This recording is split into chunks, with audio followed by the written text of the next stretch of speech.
Hi, everyone, and welcome to the Meru Media podcast. I am joined today by Nithin Sridhar, who is an author of a couple books, actually. First one is Musings on Hinduism, which I think was a compilation of his articles for about a period of 8, 9 years. And then the second book, which he recently wrote, is the Sabarimalai Controversy, Menstruation Across Cultures, dealing with the idea of how menstruation has been dealt with, particularly in the Indic Hindu civilization, and also referenced some parts of Buddhist and Jain side too, and Tantric. So before we get started into this conversation, so Nithin actually comes from a unique background in terms of his education and then where you got to where you got to. Nithin, can you spend some time telling us about your background? And by the way, thank you for joining me today on this on the podcast. Thank you for inviting me. I'm very happy to join. Uh, Regarding my background, I come from educationally, I come from an engineering background. I have done my civil engineering. I worked in construction for 5 years, and in 2015, I shifted my profession to journalism. And now I am editor of India Facts and Advaita Academy. I handle these two initiatives. Okay. That is my day job. So yeah, so the basic motivation is I always liked writing, and my area of interest was always philosophy, history, especially Sanatana Dharma and those things. So finally, when I thought there is a chance that I could make it into a full-time effort, so I took that chance. So that is how I from engineering to journalism I shifted. Okay, so I mean, I kind of want to flesh that out a little bit because that's not a traditional path to start writing books about Hinduism, and with such authority that you do. How did you? So, what was your like family background? What really drove you to? I mean, was it something you're interested in Hinduism or Sanatana Dharma from the beginning of your life, or is it something that you started getting into later in life? And how that like coalesce or bifurcate from your like career aspirations at the time as an engineer? Uh, Basically, my primary interest was always, since at least high school, it was in philosophy. When I was in high school, I read a book called Sophie's World, which introduces teenagers into Western philosophy, entire history of Western philosophy, various Western philosophers, what their questions, and it was in a question answer format. So that piqued my interest in philosophy, and so that is kind of started a journey of my intellectual journey, so to speak. And I was an atheist for a time. I little bit studied very shallow study or superficial study, but little bit of Christianity, Islam, and then I started returning back to Hinduism in a sense, because I started questioning more. Because see, I became an atheist in a sense because a lot of questions I had at that time regarding various aspects of Hindu practice, there were no answer, readily available answer for it. But Mhm. after a few years, then I started studying more on my own. I started reading texts. I started reading various second, analysis books and all, also as well as primary texts. Then I started discovering that there is more to Hindu Dharma than what is visible in the first hand.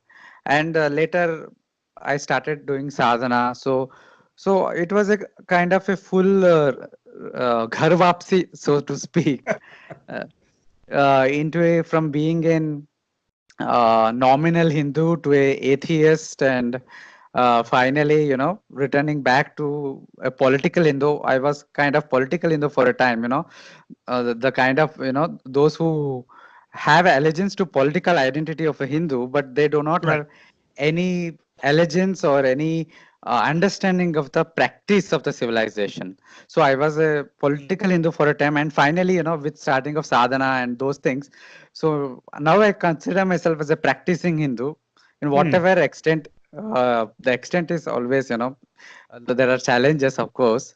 So this is the fundamental, the path, the intellectual journey, and the engineering was merely, kind of stopgap, you can say, or an option that I took to, gain Well, you are livelihood. South Indian, right? So that's what Yeah, parents expect. yeah.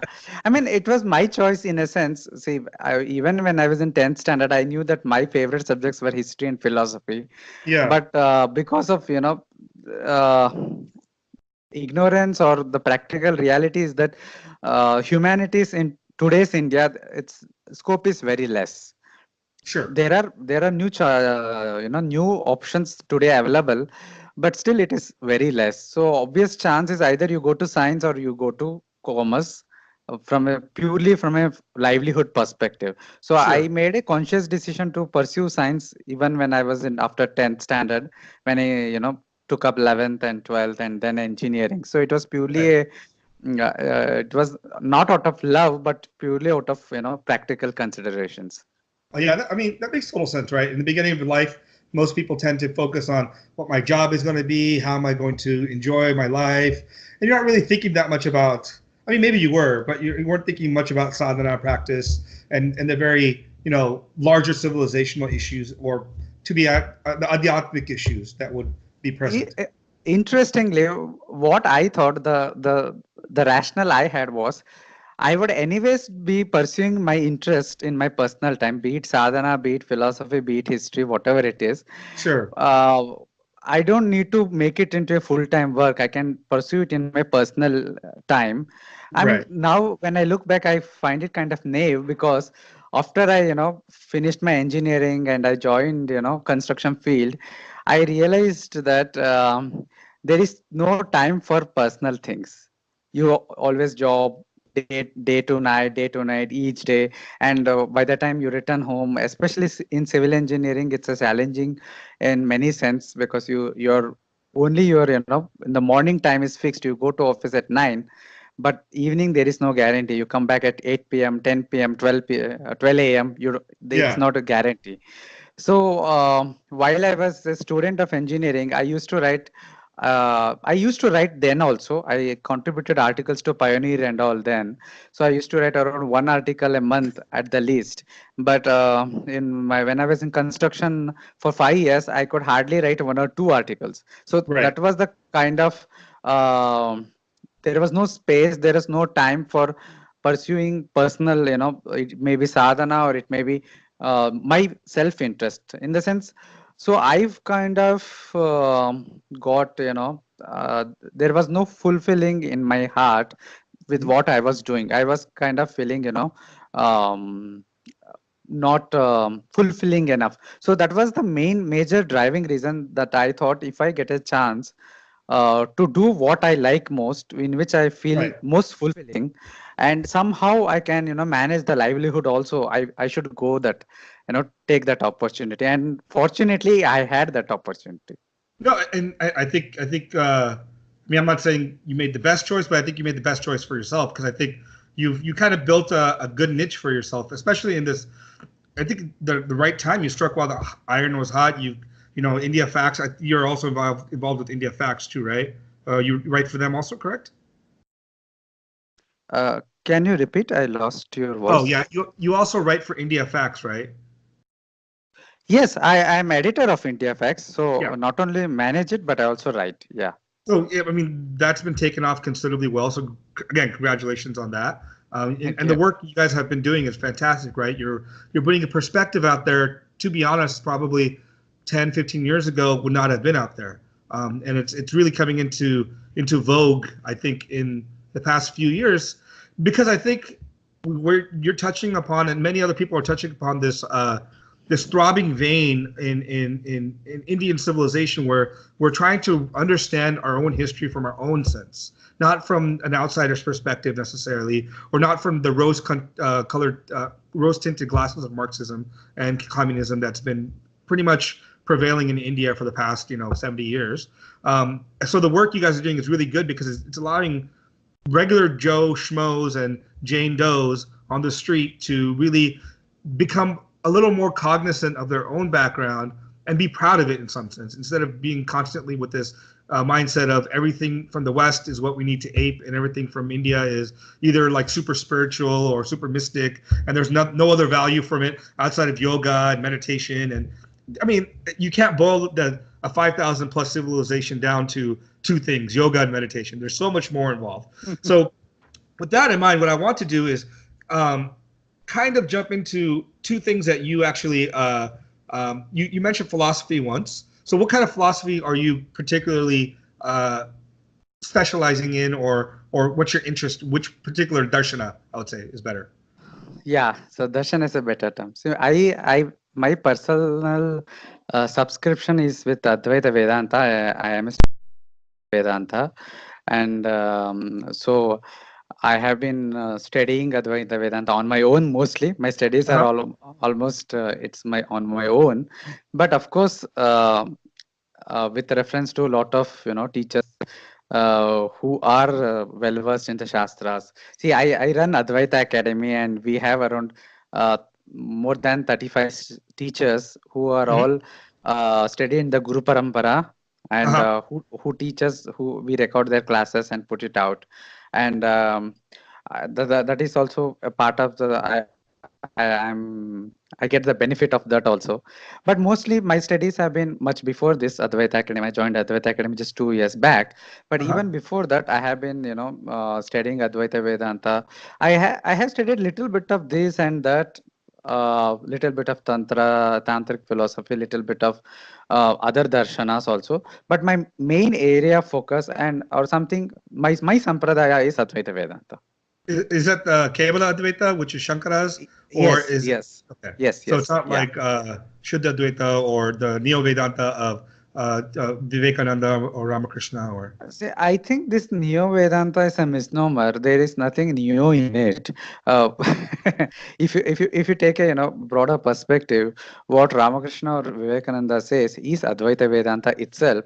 Of course, their message is tuned to their times. They take a broader perspective. They do a broader philosophical. They put it in our language, today's language. Yes, but at the heart of it, it is still the Advaita Vedanta of Shankaracharya.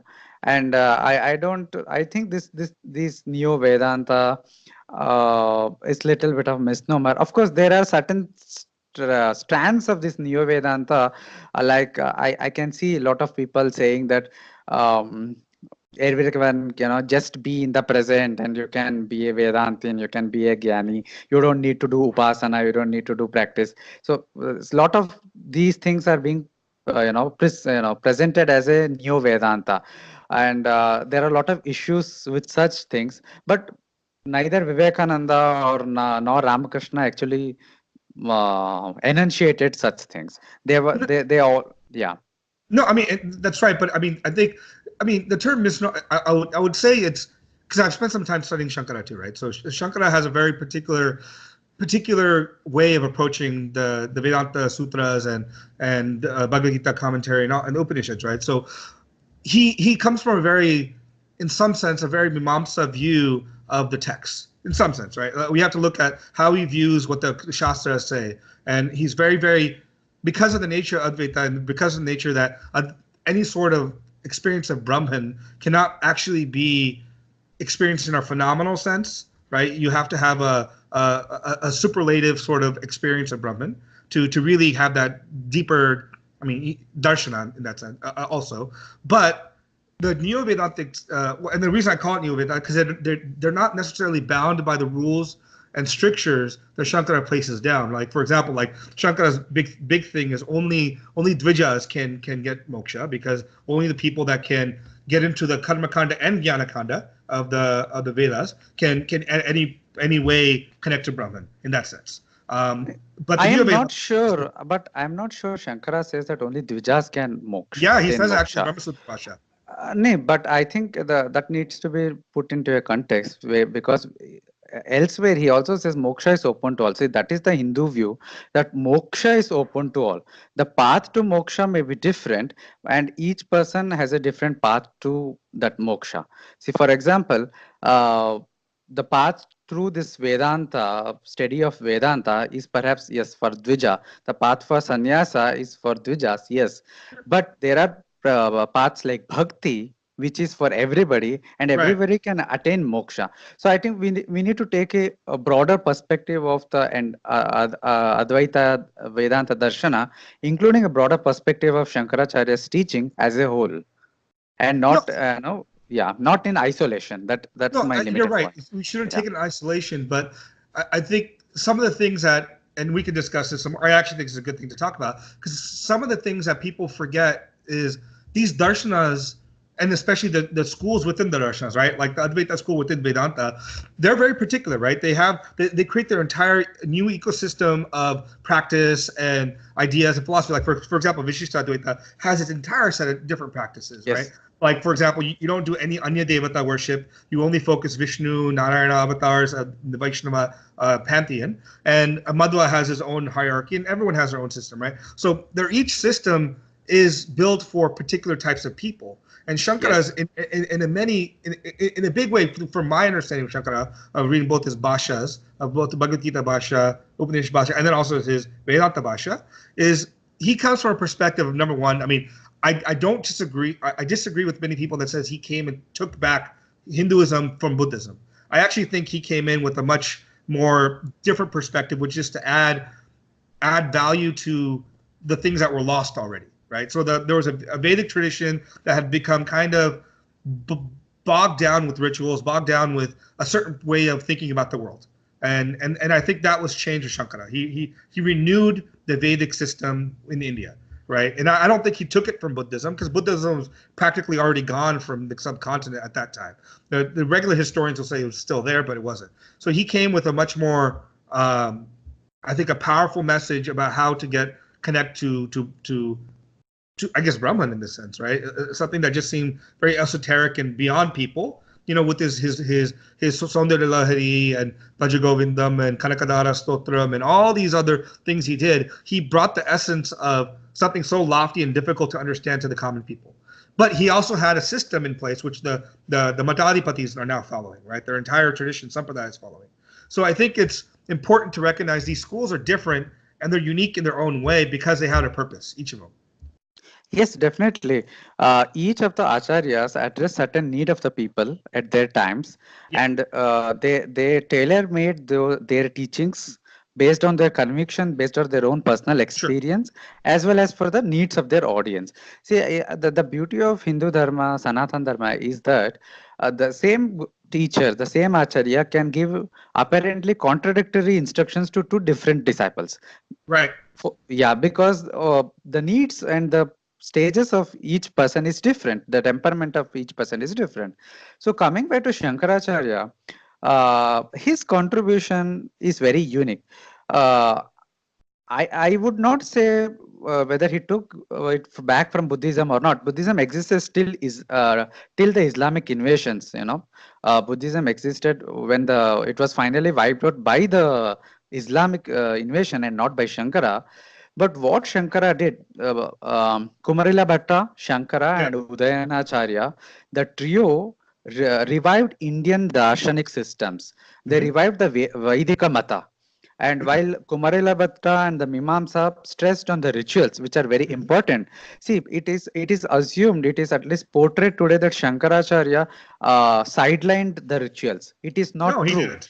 No, He no. didn't. He has stressed rituals. For example, in Sadhana Panchakam, he has asked people to follow the Vaidika Karmakanda. The Yeah. point is, what he is stressing is there is the Purva Bhaga of Veda, but Veda is not just the Purva Bhaga. There is Uttara Bhaga in the form of Upanishads. Yeah, yeah. And it is the Upanishadic teaching which was kind of lost or at least sidelined, which he revived, he brought back, he revived and brought back into mainstream thing. And in a sense, he was a combination of a darshanika, a philosopher, a yogi, a bhakta. I had Yeah. written a piece last year, a year or two back, on how he was an unparalleled bhakta, something which is sidelined or in the mainstream discussion. We concentrate too much on his bhashyas on Brahma Sutra and Upanishads, etc. That is important, but his independent works are more interesting because it brings out other aspects of Shankaracharya.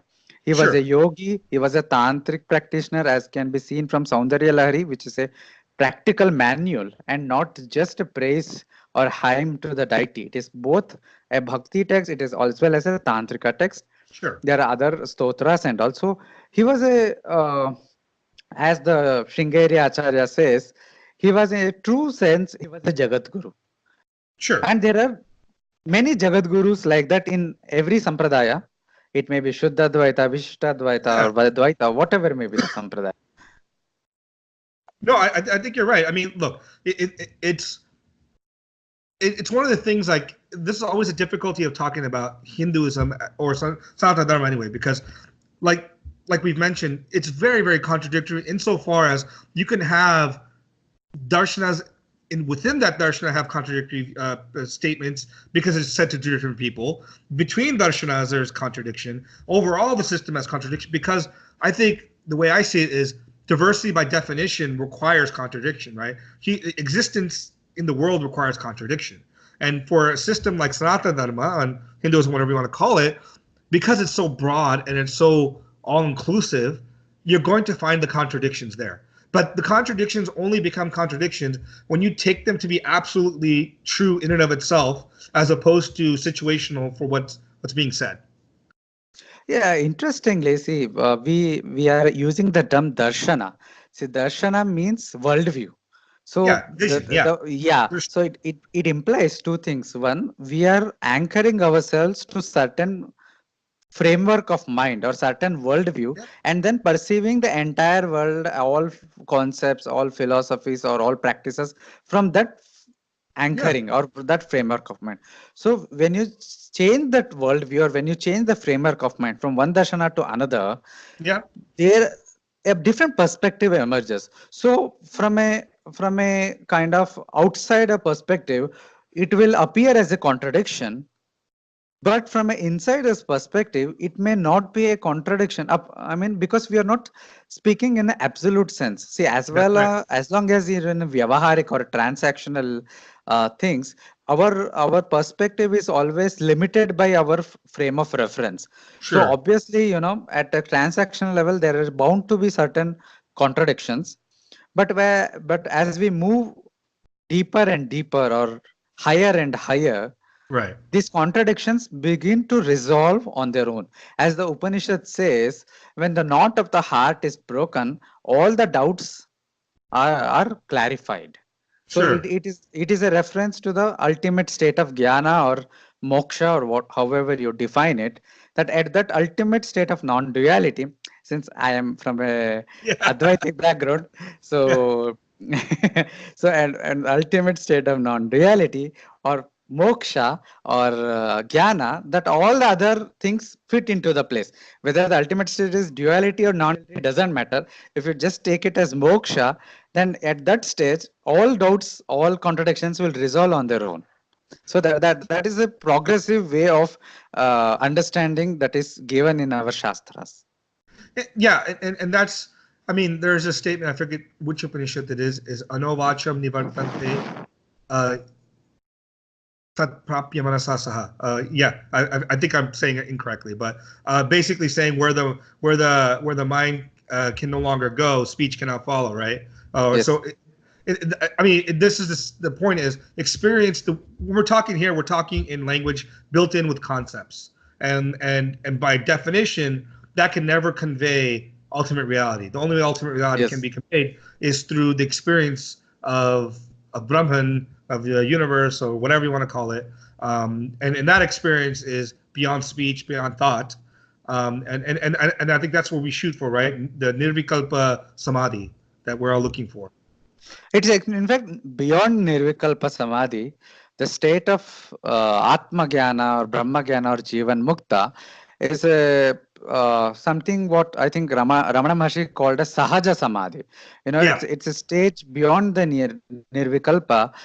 In the sense, it's a stage when you have a akhandakara vritti jnana, where you become established in that knowledge all the time. Yeah, that's correct. I mean, I tend to be, so I'm personally agnostic. But I have my worldview, my epistemological views much more aligned with Vishishtadvaitin epistemology, and and ideas than it is with Advaita. But we don't need to get into the study of pramanas and all this right now. But if you accept that Brahman is the ultimate reality, Yeah. Satchid Ananda or Satyam Jnanam Anantam Brahma, then Yeah. you cannot call yourself an agnostic actually. Well, the thing is, I don't know, right? Like I maybe I've had really. The thing is, I can have really deep experiences and think I have experienced Brahman or have a fantastic mystical experience that changed my worldview, but I have to be also be given the nature of the fact that I am in the Vyavaharic world, and my manas is not necessarily pure and chitta or pure chitta yet. I have to assume that my experiences are filtered, so either I can't tell it to the brain or it's actually the experience of Brahman itself, right? So these are things that you have to work through in the way through a sadhana. And to be honest, I do some sadhana, but I'm not super hardcore about it. But even then you have to nominally accept the existence of Brahman. Otherwise, no sadhana itself is possible for attainment of Brahman. So Well, I mean, that see, that's the weird thing, right? The Mimamsas do the practice with no concept of Brahman or no concept of an ultimate deity, right? They have the devatas who play the role of a natural deity, right? So they believe in the cycle, but they don't believe in the sense of moksha in the same sense. But they still do their practice, right? And you have yoga actually has the Ishvara and all that stuff, but the Vamsas definitely don't, and neither do Samkhyas, I guess, originally, but I don't even know what they used to practice back in the day. I don't think anyone knows what they used to practice. But the point is, whatever the darshana you take, see the basic criteria is Shraddha and the Guru and the Shastra, be it Sankhya, be it Yoga, Vedanta, whatever it is. So you have to have Shraddha in the very basic elements or basic principles of the darshana. For example, in Sankhya, Purusha and Prakriti, you have to have. You cannot say I am agnostic about Purusha, existence of Purusha, but I'm trying to experience Purusha. Well, I mean, here's the thing with Vedanta. In some sense, the philosophy that makes it easy to do that perspective is the fact that Purusha or Brahman can simply mean consciousness as a fundamental reality, right? And whether that actually means, especially since you're Advaita, Brahman doesn't have a personality; it's pure consciousnness, right? So whether that is a supernatural thing or the nature of the universe in terms of physical nature, I don't know that. So that is fine. Yeah. But you subscribe to the idea of Brahman itself. I subscribe to the idea for sure that I believe that consciousness is a fundamental thing of nature. I don't think it's matter. I don't think it's the same as matter. I think it's separate. Now, in that sense, if you're saying that, then yes, then I'm totally Vedantin. Now, whether that personality or that consciousness can become God, Ishvara, in the Sadguna Ishvara, or become something else, that's another story, right? So I have, definitely, so, definitely. But I think most people. I'm just pointing out. Go ahead. And I was just pointing out that we use these terms atheism and agnosticism so easily. They are fundamentally alien terms, and we are trying to refit into our own darshanas or our own frameworks of the mind. So as I pointed out, this agnostic, it is applicable to a concept of personal God, especially in the Christian sense. Yeah, but we don't subscribe to that sense. So that definition, as in your own case, you said you subscribe to Brahman as a conscious or consciousness or as how the universe exists. But the moment you subscribe to that thing, you no longer are agnostic. Well, and this is the difficulty, right? Because for example, most of the other Vedanta traditions have a personal God, right? They have a God that is involved in the world, that works in the world, and I don't find that inherently contradictory. So that's not what I'm saying. I'm not saying that this is an irrational position to take. I think it's perfectly the state to have a belief in a personal God is irrational. It's not rational or irrational. That's just a belief that's based on premises or experiences you might have, especially in our Indic system, right? Our Indic system does not require you to believe in something out there. The first thing in any guru shishya relationship is trust the guru, right? The guru will lead you down that path, and you just trust the guru. And as you get filled with knowledge, then that natural state of questioning comes out, and then you make your determination as you go along. right? Yes, It's a yes, very definitely. different system. So, but when we talk about things like personal gods or personal god or even Brahman as Advaita concept, like Nirguna Brahman.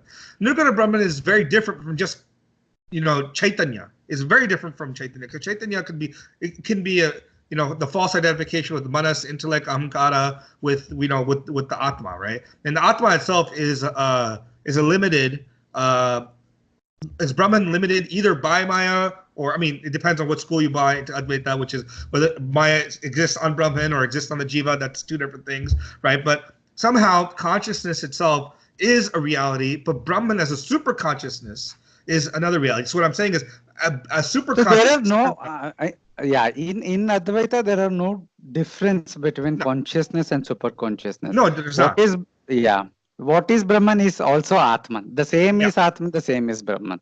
So and that minus difference the is not exist. yeah Yeah, it's minus the anyways, yeah, no, yeah. but this is It's a interesting different stuff, darshan. right? This is like these are the conversations where I think like sometimes in this day and age I find interesting because we don't do it anymore, right? Like you see, for example, you see hundreds of Christians and Muslims and other religions go to debates between Catholic versus Christian or Muslim versus Christian about the nature of God or the nature of their most ultimate reality.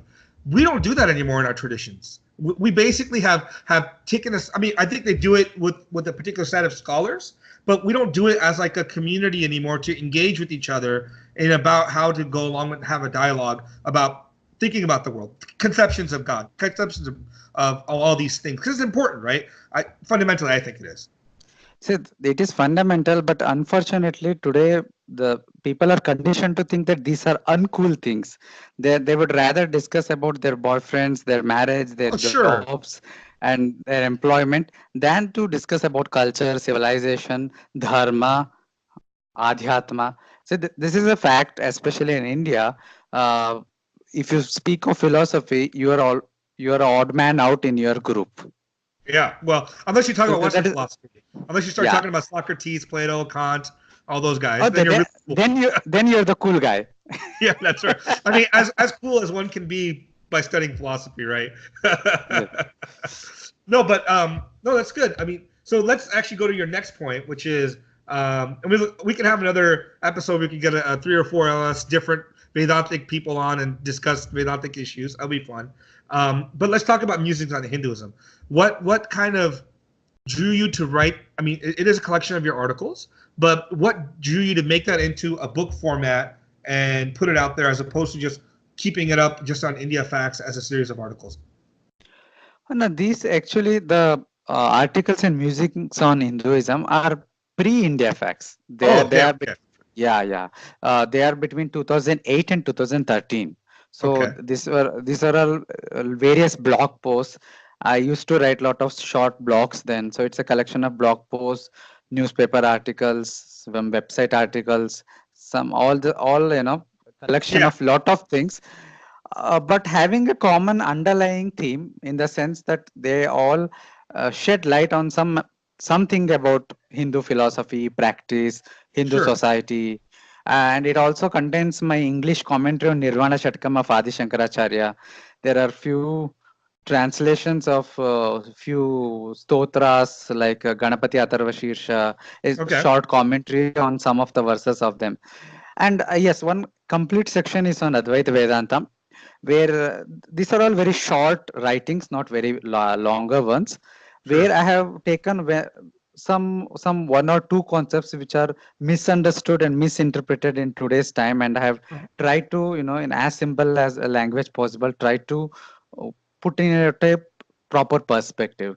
And the first section is on general Hindu philosophy and practice. Uh-huh. It contains articles like the role of jnana, karma and bhakti in a Okay. spiritual pursuit, the different paths of life like nivritti marga and pravritti marga. These are Sure. basic things but people are not aware of it. The two stages of bhakti, one is apara bhakti and one is para bhakti, and the role of sexuality in Hinduism. So these are different articles on various things that I wrote, and I just, thought of compiling them together, because articles once written, they are spread here and there, and Sure. after a few months or a few years, nobody will look into it unless there is a Google hit on it. Mostly, it will go into oblivion. Yeah. But if you put it out as a book, at least it will have a longer shelf life, and more importantly, it will give weightage to the content of what is written, Sure. and it will have a longer value, and it's a lot of people may read it. And now with Kindle, and also the ebooks will be there even 50 years, 100 years from Unless today. the end of the world happens and we have Jesus Christ return, and then maybe books go away and we have like divine revelation again. I'm not sure. Or Kalki is coming, but actually Kalki is coming in 427,000 years, right? So we have a Yeah, little bit yeah. of A before lot that. of time is there. Yeah, yeah. So so I think it's so is this your first book that you put out, Musings on Hinduism, or do you have anything before that? No, Musings was my first book. After Musings, I have put out two ebooks, short books. One is on Dakshinamurti. Uh-huh. Uh, yeah, I have in that short book, I have explained the importance of Guru Shishya Parampara. Who is a Guru? Who is Dakshinamurti? Sure. What are the different understanding behind the term, the very name of Dakshinamurti, and Okay. what are the different things he represents? So that's a detailed study. It's a short booklet on Dakshinamurti, and it's currently only in Kindle format. I plan to bring it out as a print format, Okay. perhaps for this year's Guru Purnima. And Okay. another booklet I have put out is Chandika. It is a basically an Vedantic mapping of Durga Saptashati. Oh, The very nice. Chandipat or Durga Saptashati, where the story of how Chandika destroys various Rakshasas, Shumba, Nishumba, and Chanda, Munda, Madhvaitaba also, Chamunda. Yeah, we Madhukaita and all. So yeah. I show that the whole story is has a different perspective, different layers of meaning, and one of the layers of meaning is it's a story of an individual spiritual journey, and Yep. each of these rakshasas represent one of the internal enemies that each person has to face, Yep. and that and there is a rationale behind the sequence in how these rakshasas are slayed. So the first stage is dedicated to Mahakali, the Madhukaitaba. It represents the Karma Yoga, and then there is the second stage, and then the final stage is Jnana Yoga, Shumba Nishumba, where the ego is finally, Destroyed. defeated. Yeah. So yeah, so I have showed it using the etymology of the names of the Rakshasas and other things. It's a very short essay also. So Yeah. it's a short booklet. It's out as both print and ebook. Okay. So yeah, after that, the major book is this Menstruation Across Cultures, the historical perspective.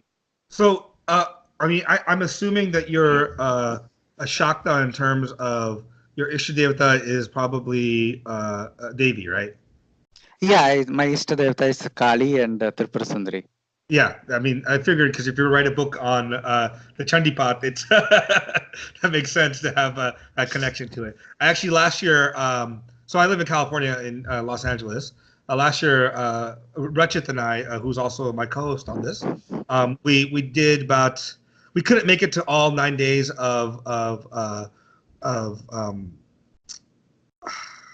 Navratri. So we ended up doing like 4 or 5 days of the homam at the temple, doing the Chandipat and Sunday Lahari and stuff like that. So that was nice. It was good. I mean, it's very, I'll tell you what's interesting about this. And this is unique, I think, to in the U.S. or maybe just Indian diaspora across the world is you don't see too many people of our generation attending these kind of events, especially like the ones I think that are born or grew up in this U.S. or I don't know what it's like in Canada or UK. You see a lot more of the younger generation that came from India to the U.S. participating, and also the older generation that came much earlier participating in these homums and these yagnas. It's I tend to think that maybe all these temples, if we don't have a continual flux of H-1B visas and new people coming in, they might go away, because I don't know what the appetite is for, especially Hindus in America, to engage with their tradition, because I think they get overwhelmed with their desire to become too Western. And they go to Bharatanatyam class or Carnatic music class, especially if you're South Indian, and then that's like, then you wipe your hands of anything else to do with culture. I did dance, I did my Arangetram, I did my Carnatic Kacheri. I'm done, I'm cultured. The situation is unfortunately even worse in India. Really? Especially urban India, the situation is worse. I mean, of course, lot of people still do Bharatanatyam. They may learn Carnatic music, but all these things are mere hobbies. They are Yeah. considered as hobbies, and there's a lot of huge colonial baggage we carry, and then the influence of pop culture from the West. So it's so huge that our society here is being, it's continued to erode from within. So, and that is an unfortunate reality. Um, there is no sense of civilization. There is no care for the issues, the existential issues that are facing our civilization. A very good example is um, the art of making temples, Mm, making sculptures. right. That knowledge is dying, and there are very few takers for that knowledge, and Because the even traditional communities are dying, right? The, yes, the jatis that generally maintained these kind of traditions, they're going away. So if they go the, away, the next generation doesn't get the knowledge. yes, and not just that, even otherwise, I mean, there are huge issues. I mean, take for example, every Holi comes and you have this uh, huge propaganda, play waterless Holi. Huh. Just imagine, every year so much water is being used for so many things. The people Right. are wasting waters at their homes, in their Sure. showers, in their commodes. That is okay, but a harmless holy people are using some small amount of water. It is small in the sense compared to the huge wastage that we do day to day basis. The Sure. the water used in a holy festival is very less. At the same time, these same people, when these tomato festivals happens, and Yeah. few In years Spain. back it was Yeah. it was cancelled actually. So lot of people oppose that cancelling also. The saying, why cancel it? But then Yeah. they don't see that tomatoes were being wasted in that festival as well. The Right. point is, every Hindu practice today, there is a narrative that it is either a backward, or it is ecologically problematic, or that it is superstitious. Take anything, take Karwa Chauth, take burning of incense, agarbatti. You burn the incense. Now the studies, there are studies that say it causes pollution. They don't want to actually tackle the real sources of pollution, but they want to stop Hindu practices, dismantle Hindu practices with one reason or the another. And but the most unfortunate part is, a lot of Hindus, a lot of people who swear by their identity as a Hindu, even in them, the so-called right wing or non-left or Yeah. whatever you say, and irrespective of their political allegiance to our current Prime Minister Modi or not, they have no civilizational allegiance to Hindu civilization. They support every reformist, so-called reformist practices. Say in Sabarimalai, they ask what is wrong with entry So of let's get women in Sabarimalai.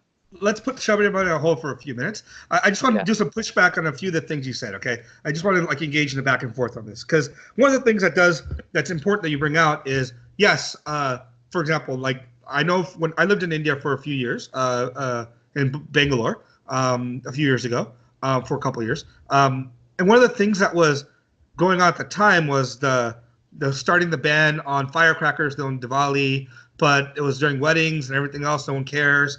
Everyone's like, oh, let's burn as many crackers for these events or that event. But if it came for Diwali, don't burn it. Oh, it's terrible for the environment. So there's a couple of perspectives on this. One, yes, I do think like functionally it's terrible for the environment, without a doubt. But it's no less terrible than wedding or like Independence Day when you fire thousands of crackers in the air. So why?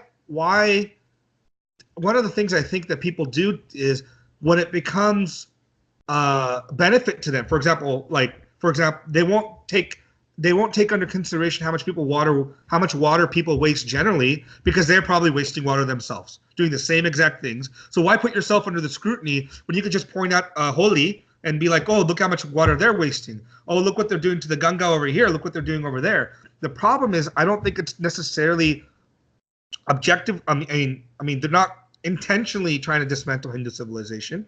They're just not using any sort of critical thinking about what they're doing themselves and how the society itself is contributing deeply to any sort of this pollution and problems. They want to make a scapegoat, and the easiest thing to make a scapegoat is generally is a religious practice which they don't engage in or they find no value with, right? So this is an issue of giving value to our traditions, not saying necessarily they're being negative. They are being negative, but it's their lack of knowledge, their ignorance, and our lack of teaching what the purpose of these traditions are for. So that is only part of the problem. See, there are two things. One is there is a concerted attempt to deliberately dismantle Hindu practices by deliberately creating propaganda and atrocity literature. See, Sure. This is not out of pure ignorance or something like that. It is out of pure malice. It is funded well by breaking India forces, to use Rajiv Malhotra's phrase. Yeah. So there is a concerted effort to break Hindu practices, whatever it is, in the media, in the academia, in the legal activism, and all those things are there. And then there is the other part of the colonized Hindu, who out of ignorance or out of conditioning that the education system imparts on them, they have imbibed these colonial perspectives, these Western perspectives, or these very distorted perspectives of their own culture, civilization, Sure. practices. So the part of the problem is, of course, ignorance, but the part of the problem is also that they are not open to even an honest discussion. They are not open to even an honest pursuit of knowledge. See, our tradition has answers to most of the practices. It is not that they don't have the answers. The question is whether you are ready to look for the answers, whether you are open enough to reflect on those answers, or whether you are, already your cup is already full. You're already made up your mind. Your bias is already there, and you don't want to look for any alternative possibilities. See, for example, a good example is from a recent work, see, that Menstruation, my book. Yeah. People have the whole narrative around menstruation. Sorry, can we? I want to spend time on your book separately, because I think that's a lot. That's a really good long we'll block our time and we can just discuss your book. But on this point, I think I understand what you're saying, but my concern is one of the things I'm starting to see that I find problematic amongst especially Hindus like us is this sense that they have a conspiratorial notion of what's going on with breaking India forces. I don't doubt that there's some of this, right? The Christian missionaries, the communists, they're doing clear intentional efforts to try to break up these local communities, because the only way you could actually get converts to Christianity is when you divorce the person from their community. You have to divorce them from their community and their practices. The moment you do that, you're able to turn them over to Jesus, or I don't know if Jesus would even agree with half these people the way they're doing it. But the thing is, we have to also be cognizant that it's like you said, there's a colonialized mind, which for the most population, because our education systems are very anti showing our own history, right? Like I know for a fact that like growing up in schools, unless you go to like a Sanskrit medium school or maybe a Tamil medium school or Hindi medium school, you'll learn nothing about Kalidasa or Bhana or Basa or even like Varahamira or Bhaskara or any of these people. You know nothing about it, but you learn everything about Shakespeare. You learn everything about Pythagoras. You learn about Socrates. You learn about this person. The thing is, inherently speaking, Indians don't know anything about their own culture. And what they learn about their culture, they learn from their parents generally. And then because their parents don't have explanations for things, they automatically say, this is bakbas, right? This is nonsense. We don't need to practice it. We're just a bunch of like people stuck in 5,000 years ago. We haven't progressed. When the nature of our tradition has constantly been evolution, right? Constant evolution to deal with the new world we live in, but keeping the nature of satya, rita, and dharma intact. And I think that's something that we have to focus on more than to start pointing fingers at everyone outside. We should. The people that deserve it, like the missionaries and the communists and a few other people. But I think there's too much blaming going on, because I do think academia has a leftward tinge, but I don't think that is necessarily intentional. I think it's just because they've been brought up in a system where they don't justify their own views. Like they just the views for Sheldon Pollock are the same views that have basically been thrown around in Indology for the past 100 years. If there's been no change or progress in a line of study, there's probably indication that study is ossified and itself is not going to be valid anymore to produce content. I mean, evolutionary study has changed drastically. Chemistry has changed drastically in 100 years. Why can't Indology? Because they're right. Max Muller was right on a whim to say 1500 BCE is when these Aryans came in. Therefore, all this other stuff happens. It doesn't make sense. It doesn't make sense. Definitely. Sorry, that was my little rant. Yeah, definitely. I mean, that is the biggest problem today. See, all external factors or whatever the attacks or whatever the enemies or whatever you say, they're able to succeed in their intentions. It is because our own society, we are completely, messed up. Yep.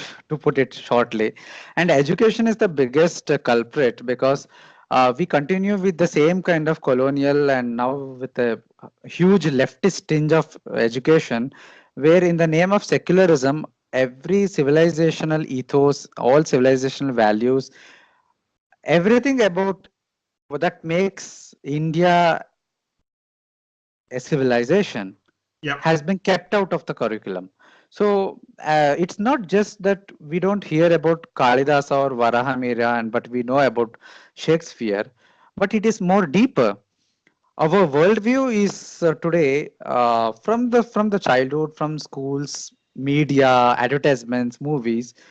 We are brought up in a certain frameworks of worldview which are rooted in Western modernity and Without a doubt. indirectly in Christian theology. So 100%. today we all buy this. About this. We all buy this notion of equality very easily and apply it without giving a mind everywhere. But we are not exposed to say our Indic worldview, for example, our framework of Purusharthas. Sure. Lot of people don't even know what is Dharma, Artha, Kama, Moksha.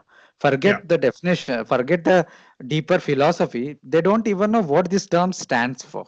See, I've been speaking to a lot of students, and a lot of people don't know. They may have heard the terms once or twice when they speak in Indian languages, but they don't know, they don't have a familiarity with this worldview. The worldview, this framework of approaching issues, the Purusharthas, the Varnashrama Dharma, the notion of Swadharma, these are some completely alien. Because of this, what is happening, whenever any issue, especially the greatest, the greatest disability of current Hindu society is that the Britishers completely dismantled indigenous education system. Yeah, As a result, the entire Dharma Shastra tradition was in a sense dismantled. And today, take any social issue, be it abortion, be it sati, be it any take any issue, any ethical issue, we do not have a dharmic perspective. The perspective is there. The Shastras are there. There are still acharyas who are well versed in the Shastras. But in a common discourse, we are importing the discussions from the West. Say in abortion, the discussion in India is same as the West. Pro-life, pro-choice, the same categories, the same things. Where is the Indic perspective? So Right. this is the greatest thing. And in our schools, and for example, take sex education. Right. It was introduced, then it was opposed. Both the kind of sex education that was introduced and both the opposition, they are both in a wrong place. What we need is an indigenous version of the sex education based on our dharma shastra, kama shastra, and those things which are useful to people, useful to students. And but that is completely missing. So let me ask you Instead, this, right? So instead we have just a last point. sure, sure. Instead we have the society which is completely rooted in Victorian mentality Mhm. and Victorian prudishness, and that is being passed as Hindu culture. So we are So in a great mess. no, I think you're totally correct in this in the fact that the education system is the biggest culprit in this, right? And a part of that obviously is first of all, I think the Britishers' total lack of knowledge of the complexity and the depth of the dharmic system that we had, right? Like, for example, the legal system that was existent for hundreds, if not thousands, of years as kingdoms. They had jurisprudence.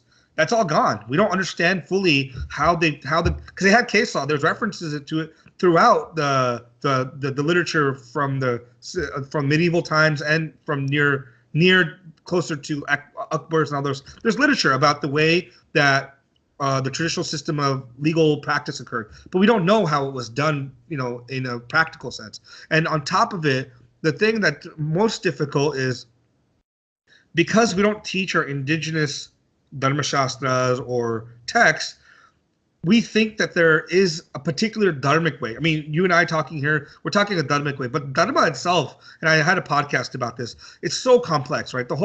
There's the biggest chapters in Mahabharata, Anushasana Parva and Shanti Parva, are a big dialogue and didactic conversation between Yudhishthira and Bhishma about what is dharma. And the difficulty you come out of this is it's incredibly hard. Dharma, what did he say? Dharma shishukshama, right? It's subtle. Yeah, sukshma. It's subtle. It's subtle. It's very subtle, and it's only found in the hearts of people and their conscience ultimately, right? There is the dialogue which helps you work through the issues. That's very unique to the Indian system of thought. That to me is the most important element that's missing, is this dialogue system that the Indian tradition has had from time immemorial. Teacher and student, or the questioner answer, that dialogue is kind of gone. Yes, I mean our current system does not simply has no place for such a dialogue. See, the whole education system today is designed on kind of science, maths, and oriented towards job. Yeah, There is a it's very complete practical for the purpose of loss creating. of values. There is a Yeah. complete loss of values in the name of secularism. The entire education system has been completely made devoid of value system. There is no value teaching. There is just a lip service in the form of one subject called moral education for lower primary students. I don't know whether it still exists. When I was in school, that existed, but that was too shallow. It was that subject, that the chapters itself was devoid of values in a sense. So so the point is, see, we have so many beautiful texts, beautiful stories that can be gradually exposed to students, that ingrains these values in them. See, I was just one example I'll give. I was recently reading this the Sanskrit play Mrichakatika of Yep. Shudraka. The famous one with Vasanta Sena, the Ganika Vasanta Sena and all. Yep. So, as you may be aware, it was made into a film a few years back in Hindi called Utsav. It was made by Yeah. Girish Karnad. Yeah. Yeah. Yes, I So, remember. yeah. I didn't see it though. Now, I remember. yeah. Yeah. So Girish Karnad is a complete leftist. We all know that. So, but that is not the point here. I want to make a point here that we all talk about our society today being modern, civilized, progressive, liberal people, and we tend to portray our ancestors as regressive and orthodox kind of thing. But Yeah, consider this: in the play Mrichakatika, yeah, the Ganika Vasanta Sena was able to become a Kulavadu. yeah. Sorry, a Kulavadu, a Kulavadu. Grihastha, and she proved her mettle by giving her ornaments to the child in it was needed. But in the movie Utsav, that prostitute, she ends up with inside prostitution itself. She is unable to. She is portrayed as unable to enter the life of a Grihastha. A modern movie shows a prostitute will remain always a prostitute, but an ancient play shows that there is always a chance to progress in life, elevate in life. One can always choose to what they want to be. So And just I think imagine the that difference. So, yeah, let me complete. yeah. Go ahead. Yeah, and we do not teach these things in our schools. Just a play or a summary of this play in a school or a college and a discussion around it. It may be in English language. I don't necessarily, I'm not saying that everybody should compulsorily learn Sanskrit, Sure. but Indic knowledge is hidden in these stories. It may be Shudraka's place, it may be stories of the Mahabharata. There's an interesting story of Madhavi that is in Mahabharata that has given kind of nightmares to the Western and modern scholars, both Indian and Western scholars, because they simply can't grasp that woman and that story, the depth and the multitude of that story. And in fact, actually, I'll be writing on this more in my next book. I'm working on this book on Indic women along with my wife. We are both co-authoring this, where I'll be dealing with different Indic women whom we can look up to. Sure. So one of the characters I'm thinking of picking is Madhavi. From the Mahabharata or from Silapadhiharam? No, from the Mahabharata. Okay. Yeah. Because Silapadhiharam has a pretty powerful woman with Kannagi, right? That's a different story. Yes. Yeah. Yeah, but it's I mean, there's a Madhavi there too, but it's Madhavi and Kannagi. Okay. Yeah.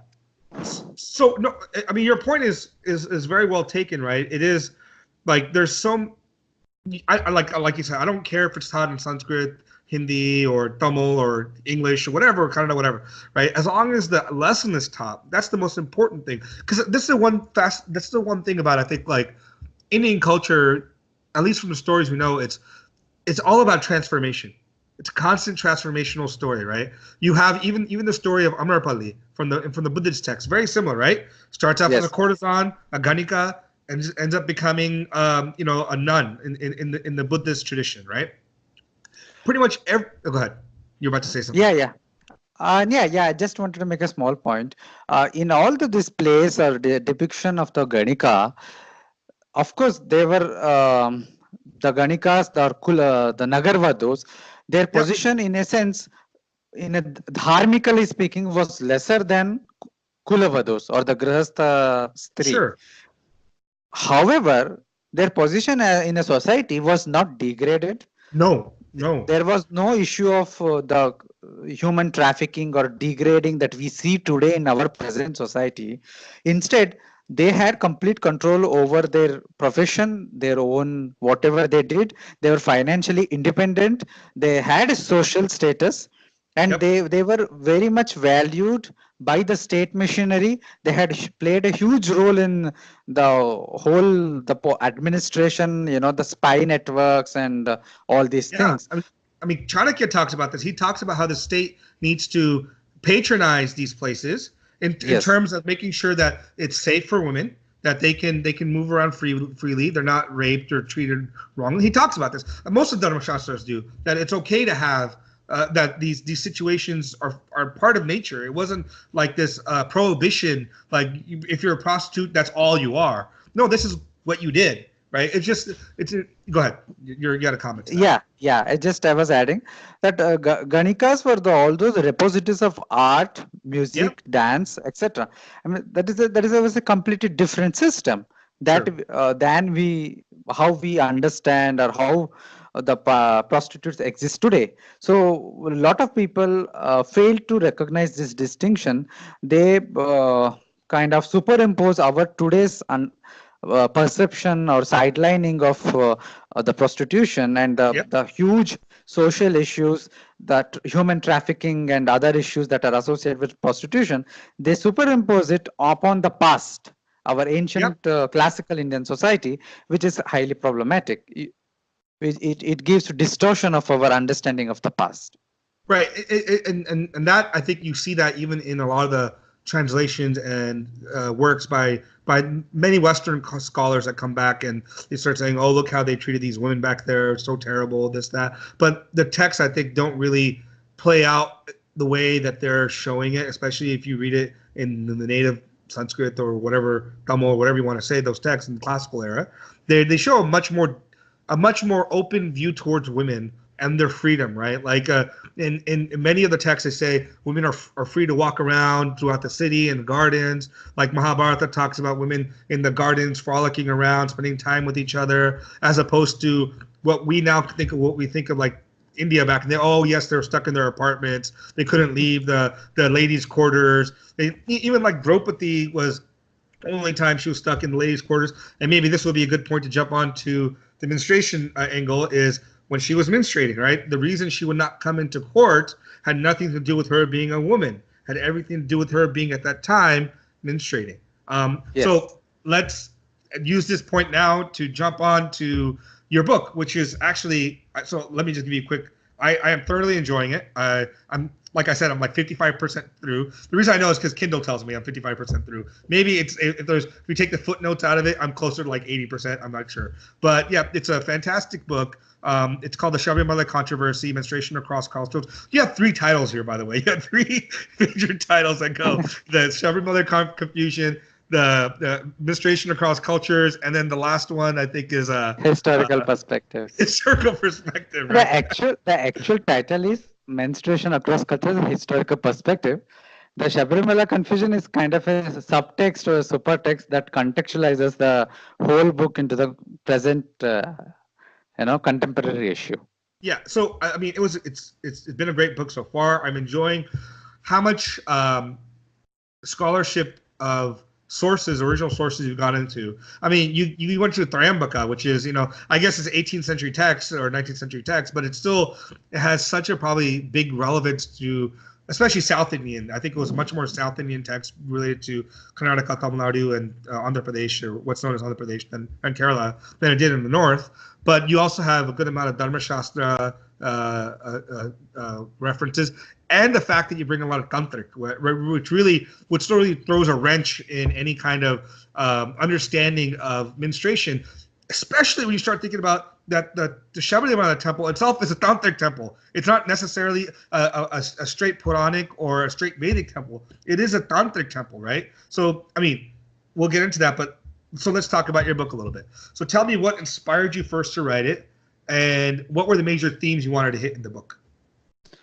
See, the journey of the book started long back, I think in 2015, 2016, when the Sabarimalai issue was in huge, it is not just last year that it came to the media attention. It started long back in 2015-16 when the case went to the court, and there was Can't you just talk about the Sabarimalai issue first? Like what it is? No, my book is connected to the Sabarimalai issue. I'm just telling about the journey of the book and how it's all started. Yeah. Okay. So it was the Sabarimalai issues was too much in the air, and there was 2 kind of media narrative. One was that Sabarimalai prohibition is about menstruation. The second part of it is that Hinduism itself degrades women by portraying menstruation in a bad light. So that was the kind of narrative that media, newspaper articles, everywhere, you get to hear. Well, a lot of people wrote, including myself, on how Sabarimalai prohibition was not related to menstruation, etc. nobody was actually countering or speaking about the second issue, the underlying issue, the underlying assumption that somehow that Hinduism treats menstruating women in a negative way. So I Okay. thought, uh, is it true? Is it false? So my primary concern was to find out the truth. What is the truth? And so I said to myself, let me research on this since nobody else is doing it. So let me research on it. Sure. Because if I did not, probably nobody else would be doing it for I don't know how many years. Yeah. When I started researching, I realized there is there was just a single study, I think, in the last 100 years, titled "Some Orthodox Hindu View of Menstruation" by some Western scholar, and it was completely, filled with the same biases, the frame. Uh, the distortion, it may not be a deliberate distortion, it may be owing to their own outsider limitations of the outsider's perspective. Right. I found it completely misrepresenting the Hindu practice. So I then thought, let me research it by going to the primary sources. So then I started it took me few months to collect, a lot of primary resources from the Vedas, from the Dharma Shastras, from Sure. the Ayurveda texts like Sushruta and Charaka, and from Tantric texts and practices. So then in 2016, I finally came out with a 6-part article, series of essays on Hindu views of menstruation. Okay. So so I wrote it there about how menstruation is austere practice. It's a tapasya. It's a self purification practice, and how Sure. when we consider it as a impurity or ashaucha, it has a completely different meaning than the moral judgment that is the moral meaning that is being given to the term in current discourse. So my publisher then approached me after reading my one of my articles and said, "Can I make it into a book? Can I expand Yeah. it into a book?" So I then give it a thought. What can I do to expand it into a book? So one was that I expanded further on the Hindu part. That I added lot of more evidences to lot of from the practical point of view how the community is practiced and all those things. But then I realized this study will remain incomplete as long as I do not compare it with how other civilizations, other religions have understood, approached this subject. So then I Sure. undertook a study for next 2 years, between 2016 and 2018. I was researching and writing on how menstruation notions in Buddhism, Jainism, Sikhism. Then I took up Judaism, Christianity, Islam, and ancient civilizations of Greek, Roman, Mesopotamia, and Egypt. I don't know Sure. till where you have read. I haven't got to Egypt yet. so as I kept reading and writing all those things, a comprehensive perspective emerged, and so I have documented the whole thing. I have compared it with Hinduism, so it gives a kind of a 360-degree view of the issue. Right.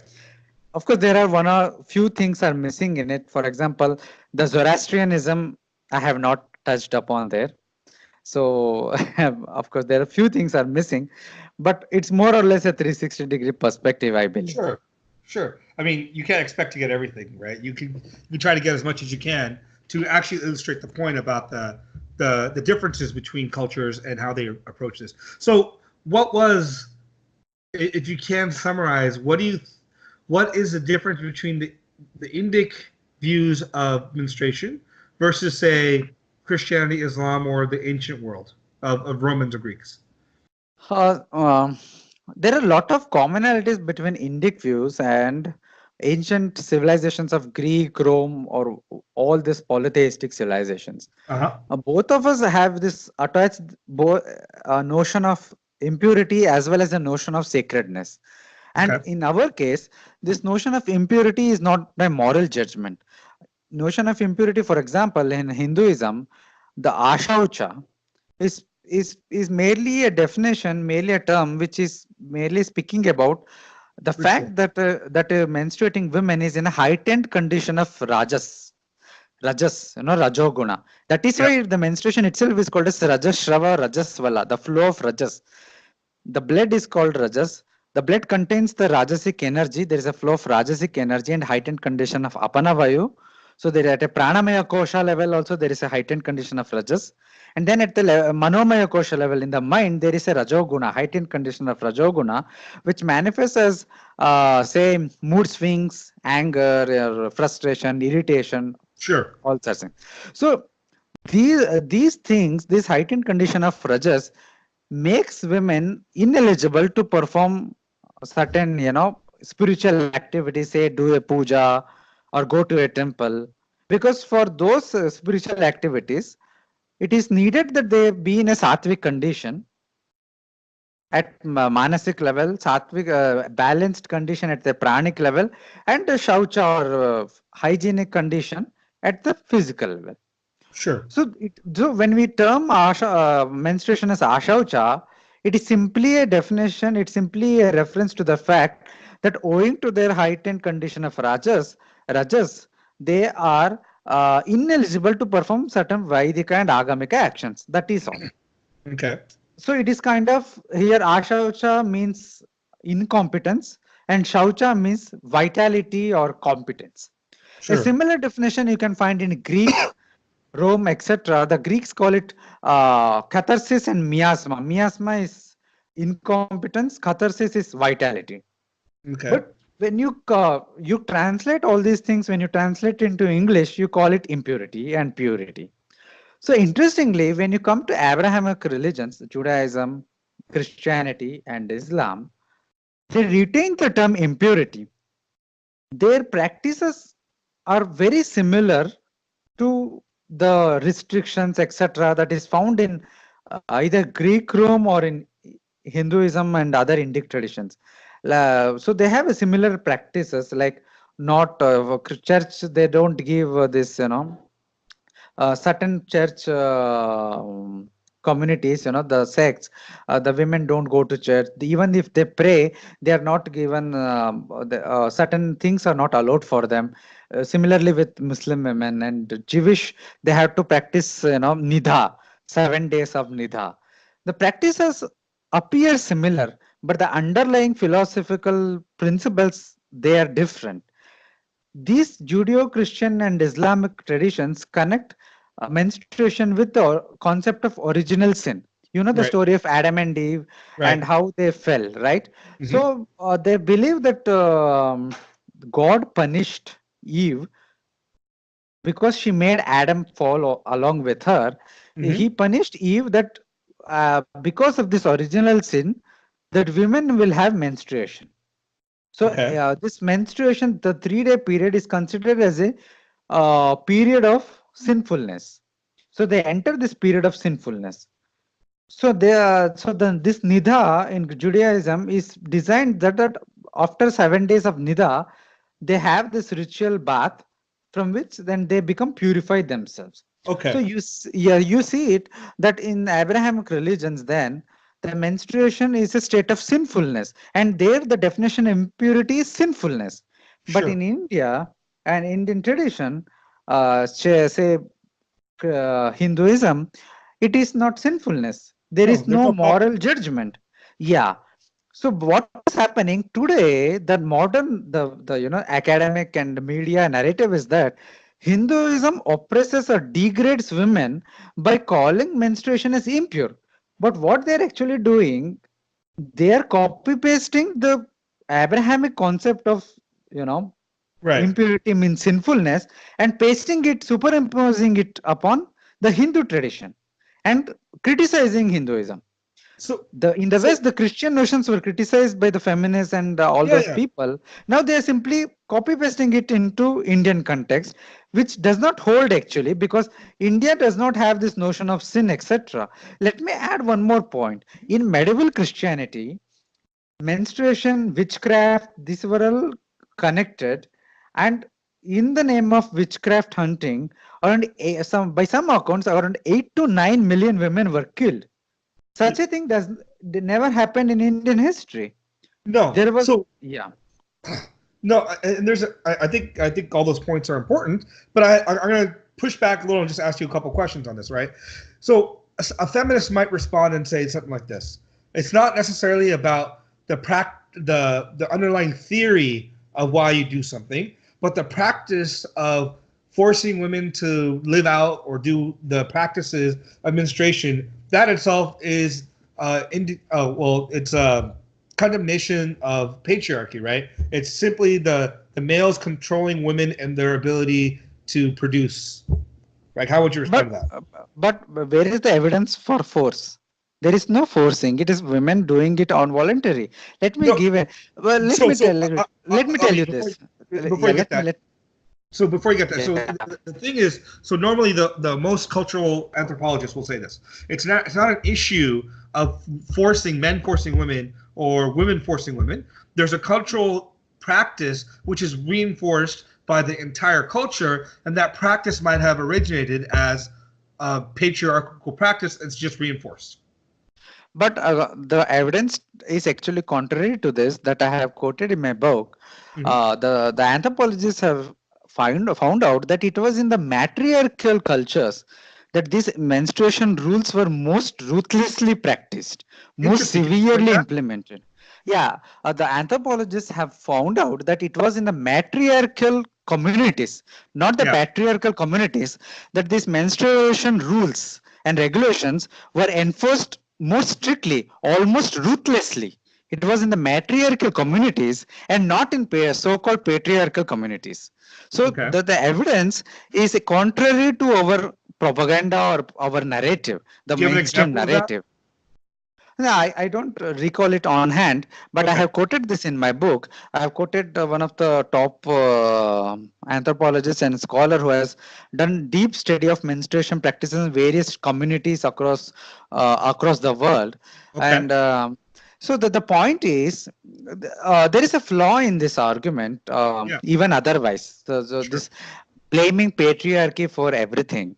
Mm-hmm. See, everybody is conditioned by their own upbringing, by their own environmental understandings. True. Even a feminist is conditioned by her own feminist worldview, Sure. right?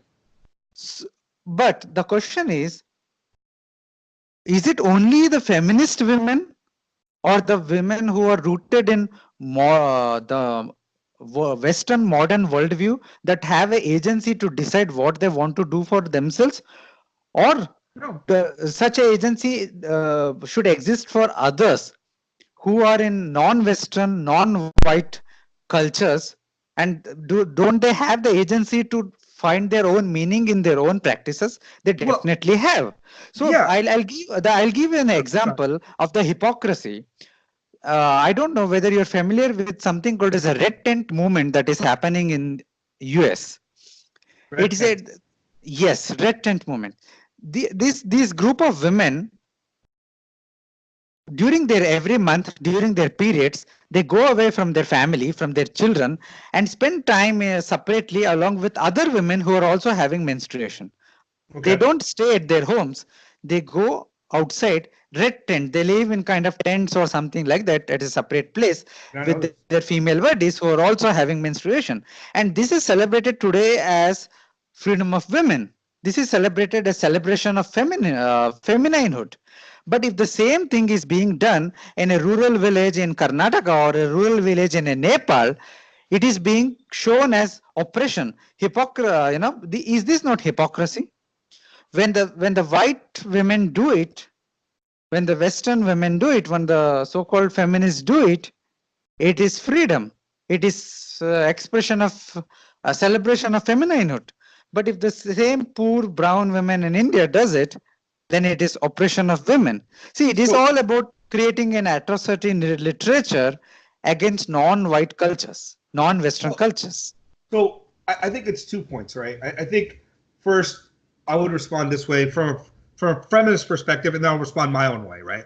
Is first the feminist perspective would say something to the extent of it's not about whether the women, the difference between the women in India by the community doing these practices and the white red tent women is the red tent women choose to do that willfully instead of being imposed upon them. But my But where is response the concept of imposition even in Indian case? It has always been done voluntarily by women. So, and this is what I'm saying. The next point would be this, right? One, you can take the perspective. We have no evidence on this perspective that this was a practice enforced by men or pushed by men on women, right? Because half the time, Dharma Shastras in these books are written either descriptively or proscriptively, right? And it's difficult to ascertain which is which. The second point is this: there is this inherent assumption, I think, especially amongst scholars of religion and anthropologists, that when you go back in time to Indian culture, the women had no say, that it was created by men, right? Without necessarily any evidence. And I think one of the biggest problems that we need to face, and not as Hindus, but it's a problem we have to face as Hindus, is we have to find the sources that show women making these decisions, right? Instead of just allowing the Western viewpoint, which is the overall, this is a patriarchal culture. The Brahmins are these like basically equivalent to your white slave owners in US, would be like the Brahmins in India. That's how they equate them, right? That these guys had made the rules for everyone and enforced it. First of all, Brahmins had no power to enforce anything. And number two, if they wrote something, it was, like I said, prescriptive or descriptive. They saw something in society that was being practiced. And one of the things we say in our own traditions is, what preserves tradition? Women. Women in our families are the people that keep traditions alive. Like I would consider my mother a pretty decent like feminist, and I know a lot of family members are like Indian feminists, meaning they're very much about free will, their own choices, their ability to make their own decisions. They're very much about like living the life they want to lead, but they also very much understand the nature of social cohesion via these rituals, via these things that actually bring communities together. So that's just my rant. Yeah, definitely. See, in my next book, that on Indic women, Yeah. I will be choosing those women who are completely rooted in tradition, who are practicing the tradition, but their choices are their own. So they are. It's not key. See, this is some you can't satisfy a feminist, to be honest, because they are living in a well, and they don't want to look outside the well. See, whatever you say, they will always come up with an argument that no, see, these women don't have agency. They are already preconditioned to think in a certain way. The point is, the same argument is equally applicable to them as well. Sure. But as far as evidence is concerned, for example, take Mahabharata itself. Draupadi in a Rajaswala Avastha was on her own room, and when she was asked to come to the court, she protested. How dare they ask her to come to the court? She protested. So it was definitely not a case that somebody forced her to into that room. She was voluntarily doing that practice.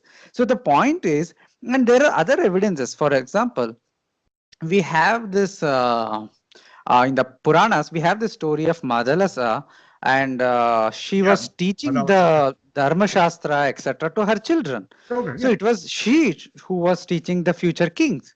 And then the Trayambaka Yajvan, we quoted, you brought it that in the conversation.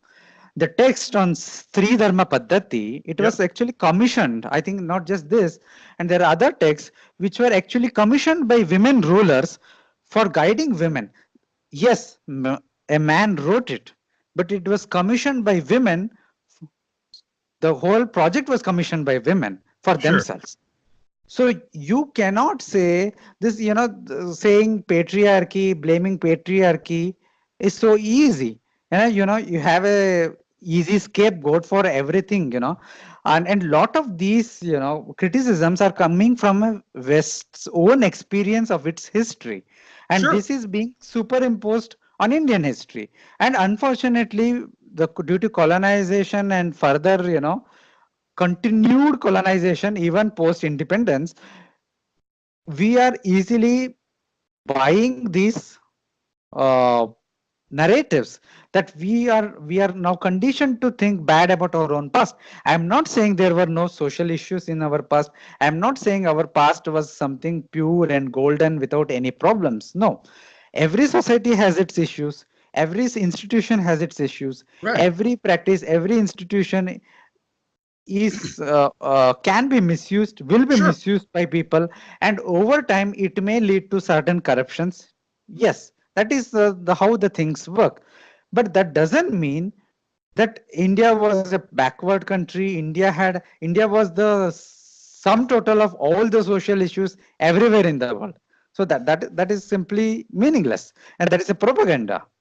So you're right. I mean, it obviously like what other issues every other culture had. India had too, right? Because India, when you talk about India, the problem is it wasn't a single culture. It was multiple cultures, right, that were existing within a larger culture. And the difficulty is how do you talk about that in any way that makes a sense, especially in the Eastern, in the Western world, right? Christianity was a monoculture. Islam, in many ways, is a monoculture. There are differences, yes, Sunni, Shia, Sufi, all these things. I get these minor differences, but if you look at it in the context of comparing those differences to the differences between Indic systems, there are oceans apart, right? Like these differences in the Western are very small, the Eastern are very big. So you have a lot more differences, nuance, more difficulty playing that game.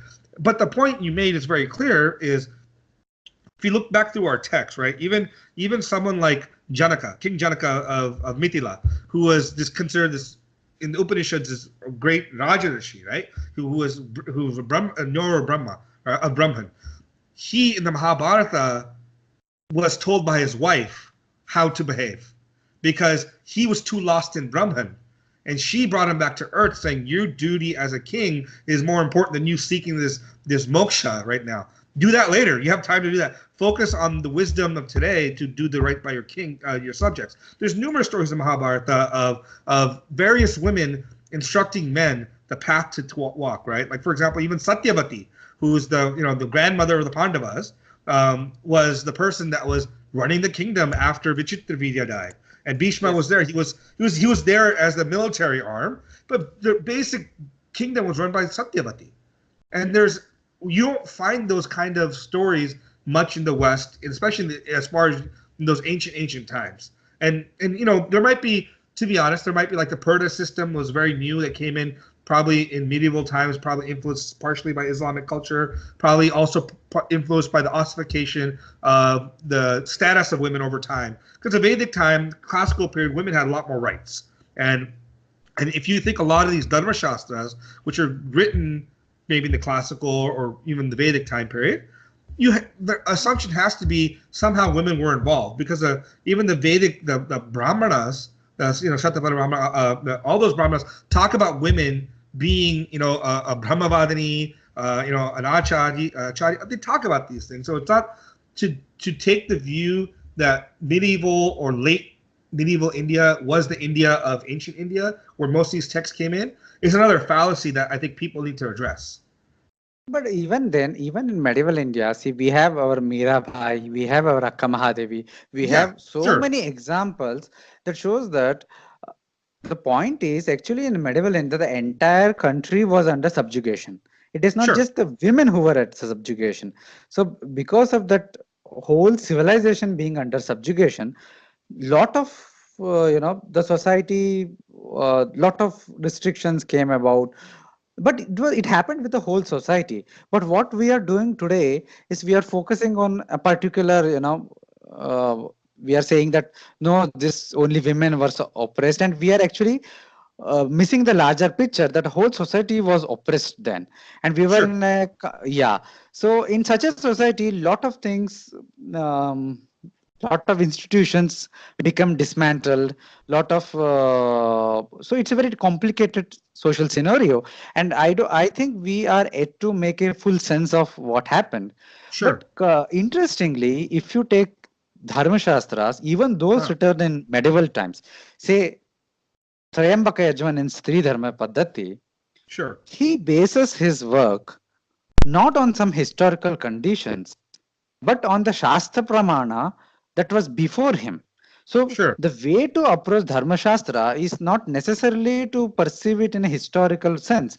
See, for any dharmic use, for deriving a dharmic teaching from it that is relevant to us today, we cannot, beyond a certain level, perhaps, or maybe even not that, we cannot historically analyze, compartmentalize our dharma shastras into pre or post or something. We have to take the entirety of the teaching, and then we have to interpret it. We have to take the entirety of teaching. Say, for example, on abortion, or say on sati, or on menstruation, you take the entirety of the teaching that is present, the entirety of the discussions that has happened in the past, and finally you derive the basic guiding principles, the basic practices, and Sure. then you can reconfigure it, recontextualize it to your own present needs. So Sure. we do not need to imitate the practices on the ground today the way Hmm. it happened in the past, but I agree. we need to align with the same guiding principles, because the principles are eternal. That is why Sanatana Dharma is called Sanatana. The guiding principles are eternal. But Well, on I mean, practice, there can be changes. well, I mean, yes and no, right? Because the whole concept of the Yuga Dharma is in each Yuga the Dharma changes, right? So we actually do in a sense No, historicize. again, the Yuga Dharma concept actually applies to what I said. It is not that Dharma, the basic principles of Dharma changes. For example, it is not that Satya was the ultimate Dharma in Satya Yuga and it is Adharma in Kali Yuga. It is not like that. What No, happens is, in each Yuga, certain reconfiguration has to be done, especially at the practical level. So that is what it means when they say Yuga Dharma changes. For example, in Satya Yuga, the tapasya was the most best means to attain moksha. which is not But in anymore. Kali, yes, but that doesn't mean today nobody can perform No, no, tapasya. no, It, no. and nor does it mean that tapasya does not lead to moksha anymore. It simply means that most people today, they are not equipped, they are not competent, they do Right. not have the ability to do tapasya. So there are easier paths for them. For example, bhakti, for example, dana. So Nama Samkirta. Yeah, like namasankirtan, the bhakti, that is what I yeah. No, namasankirtan included but the bhakti. thing is, yes, it is in that sense, but we also recognize within Yuga Dharma, I mean, Dharma itself changes. It always changes. Rita doesn't change because, I mean, the Rita, the underlying truth, never changes. But Dharma is situational because that's the whole point of Krishna when he does, well, for example, the example he gives to Arjuna is the concept of when the story he gives is when a bunch of robbers run through a forest, the rishi sitting there. He has Yes, I know. Yeah, yeah, that is interesting. Yeah, I agree. See, Rita, Satya, Dharma, they are very interlinked concept. yes, And in very, some sense, all the three can be simply called as Dharma. A lot of our texts yes, do that. yes, they do. Ritam Dharma, they say, na? Yeah, So I was speaking in that sense. See, Dharma has one aspect which are eternal, the basic guiding principles. The sure, other aspect, which is the practical, which is Desha Kala Patra. yeah, It changes with time, context, place, situation. place, situation. So Yeah. that is given. I mean, interestingly, let me quote from Manusmriti. So Ah, the text has been so much abused it's been the line. today. They take Uh, snippets. but They don't read the text. yeah, so but it is one of my area of study, and it is such a gem of a text. You have so many things in it. The Manusmriti says there are four, it gives the various sources of knowledge for dharma, Yeah, sources of understanding dharma. And it is actually a kind of stage process in my interpretation of the text of sure. this verse. It says the Veda, the Hmm. Smriti, Yeah. and the Achar. acharas, Yeah. and finally your own Conscious. individual consciousness, right? Yep. Individual conscience. So it is giving four staged contextualization process. The Veda is this ultimate pramana. It is in a very, it gives a very abstract instructions. Yep. The rishis of the old, they derived from the Veda the practical guidelines and made the smritis, the dharma shastras, Yep. which are more, social codifications. And then we have this achar of our ancestors, say of Rama in Ramayana, the Krishna and the Pandavas, etc., that are shown in Mahabharata, the stories, or our own history, the kings and queens, or our own ancestors, our own gurus. From Yeah. them, we learn the acharas, what to do, how to do. This is the further layer of contextualization, because the Smritis give general guidelines, but there are a lot of Dharma Sankata situations on the ground.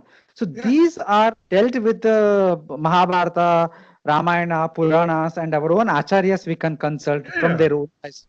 But ultimately, the final and most important layer, we, individual, because our situation is never same as my neighbor's situation or any situation in the history. I may take teachings from other situations, but Yeah. what is to be done only I can know. So this my conscience is the final stage.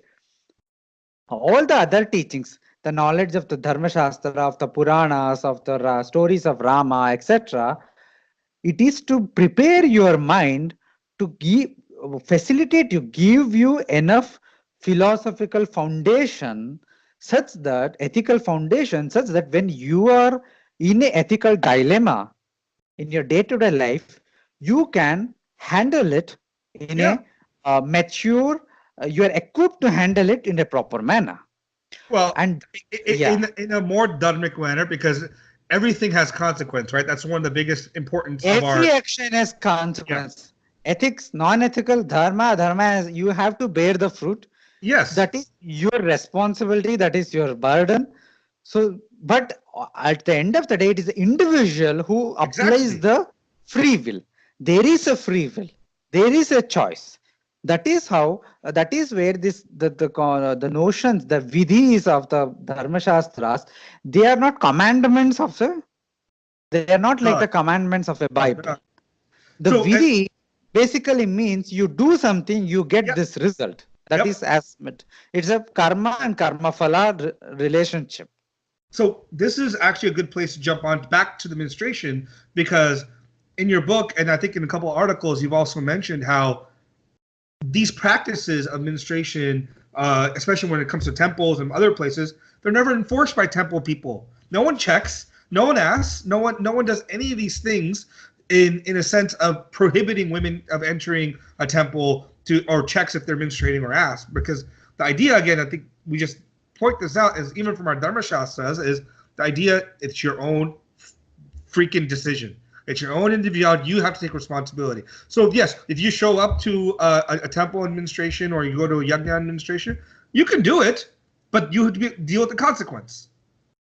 It's women's own responsibility to ensure that she doesn't go there during menstruation. That Yeah, is all. yeah, But and but the case of Sabarimala, let me yeah, bring in Sabarimala yeah, back, yeah, yeah, yeah. That's because there is a proper prohibition of women between 10 to 50 years. There the prohibition is not due to menstruation. okay. Menstruation has nothing to do with Sabarimala issue. Right. That is the great confusion that has been created regarding the issue. There the practice is, the prohibition is due to the nature of the deity and the vow Nasty taken about. by the deity. Yes, Yeah, Naishtika Brahmacharya. yeah. And this, I like to give the example, to make people understand.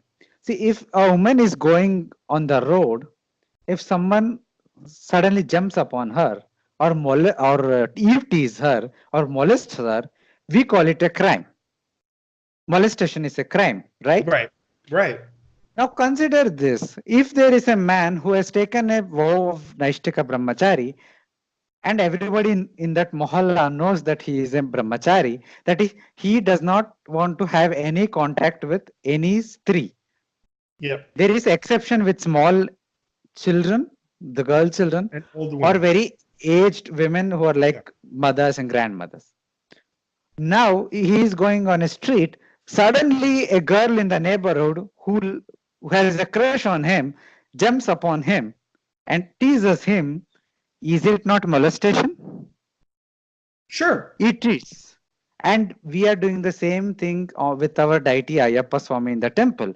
He has taken a vow of Naishtaka Brahmacharya, and he has said that the temple, only women before their menarche and after their menopause, that is, can enter. That is, women of reproductive age cannot enter. That is the Right. basis of his vow. We have the Right. Bhutanatha Upakhana and all. Now, these women activists who want to zabardasti enter, by forcefully enter it, they are just trying to do molestation of the deity. It is Yeah. just like that.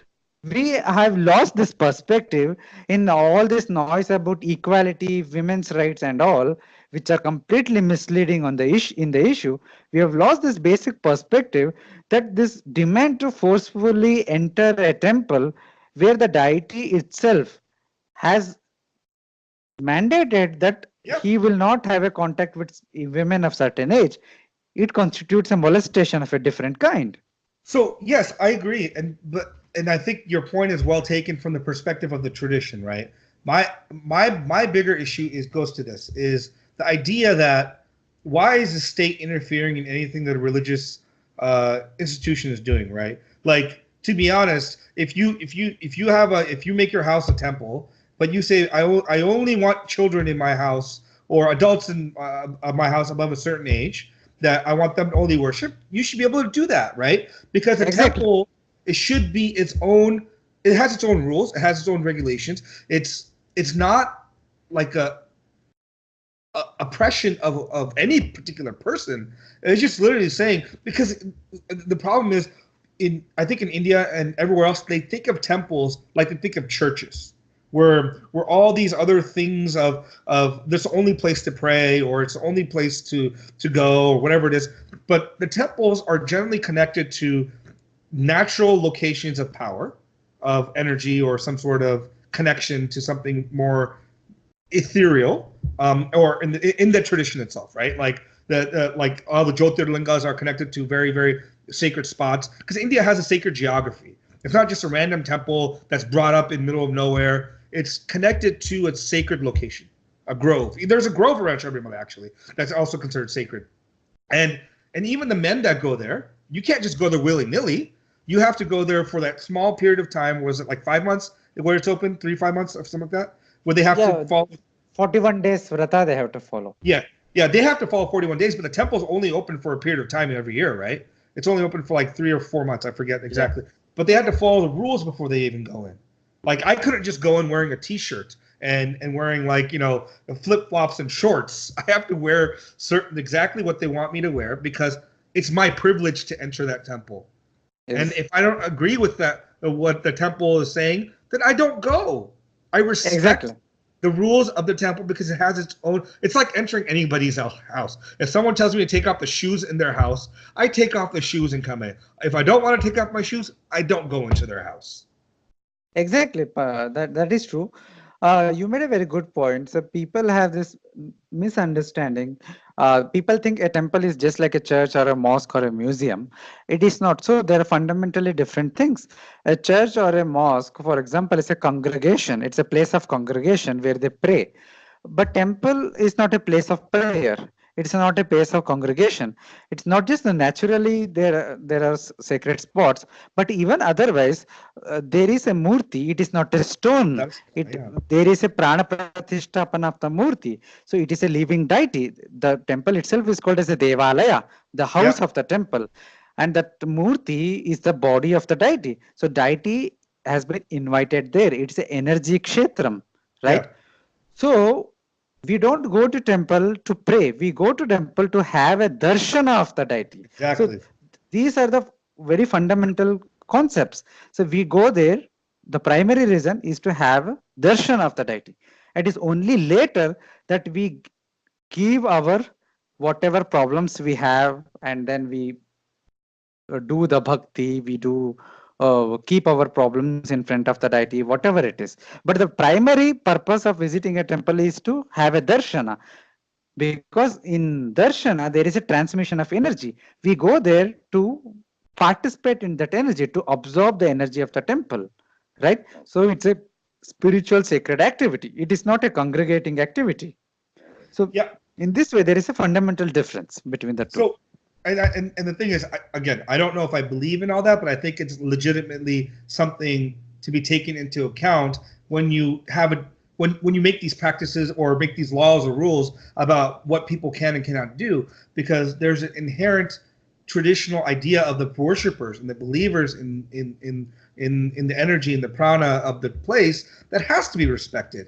Like, why? I mean, the crazy part to me is, can you walk into like the parliament with your pants off and fully naked? Will they allow you to come in there? No. Why? Because there's a certain decorum that requires in a location. For the devata that wants to interact with you in that location, there are like some temples you could totally, right? There's some temples across many parts of India where you can, if you're a sadhu or a yogi, you could come in naked. No one cares because you've taken a certain vow of a way you're going to live your life. But other temples have rules about how you have to interact in that temple. And it's important to play those rules because, like you said, it's not a place for you to congregate. Like the Garbha Graham, where you're going in to see the deity, is the deity's literal power center, the house where you get the darshana.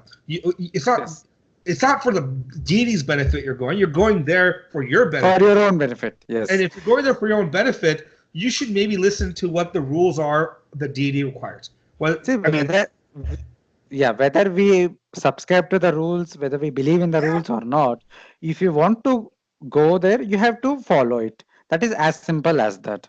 Very simple. So the debate whether the rules itself are proper or not is a completely different debate. I agree. And that has to be happen within the confines of the tradition and not by using all modernistic, modern frameworks like equality, women's rights.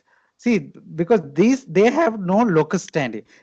A temple caters to its practitioners, right? Yeah. A temple caters to its devotees. So it is the devotees, it is the practitioners and their frameworks and their shastras who have the locus standi. The non-believers, the non-devotees, they simply have no locus standi on the issue to even comment upon the issue. And I 100% agree. I mean, like, my background's a lawyer, right? So I used to practice law for a number of years in the U.S. My point, and I think you're 100% right, is, look, if you want change to happen within the system, like say you want change to happen in Sabarimalai, it has to happen naturally through Sabarimalai itself. It has to happen through the board, the administration, the believers that have, and maybe even the deity comes into a dream at someone's dream at some point and says, "Look, I want to change the rule." Then then the rule changes. But it's upon the deity and the people there, not the people who want to willfully impose their will onto a location that they have never even had a connection to before. Yes, exactly. In fact, they have the system of Deva Prashnam in Sabarimala, where the deity has been asked about the changing traditions, and each time it has come out in negative. The deity has stated that the tradition should not be changed. So we have all these means within our theistic theological setup. Sure. That no non-devotee is obliged to subscribe to it, but they are obliged to respect it. Because ultimately a temple is placed for the devotees and not for the non-devotees. I mean, there's, for example, let's use a clear example. Pushkar, right? It's a Brahma temple. Who's not allowed in there? Not any married man cannot enter that temple because of the curse of Saraswati, because he married Gayatri, right? So Pushkar temple, Brahma temple, only one left on the planet, no man can enter. Is that inequality? Is that a way to oppress men? No, because there's a Stela Purana that's connected to every one of these temples that are connected to something that's deeper than just like saying we don't want anyone in. There's reasons for this. Kamakya temple it was Assam, right? It's in Assam. Yes. I think it's Assam. Yes. Yeah. During the 3-day period, men aren't allowed in, are they?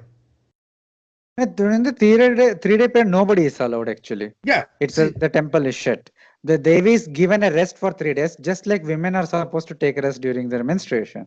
Right.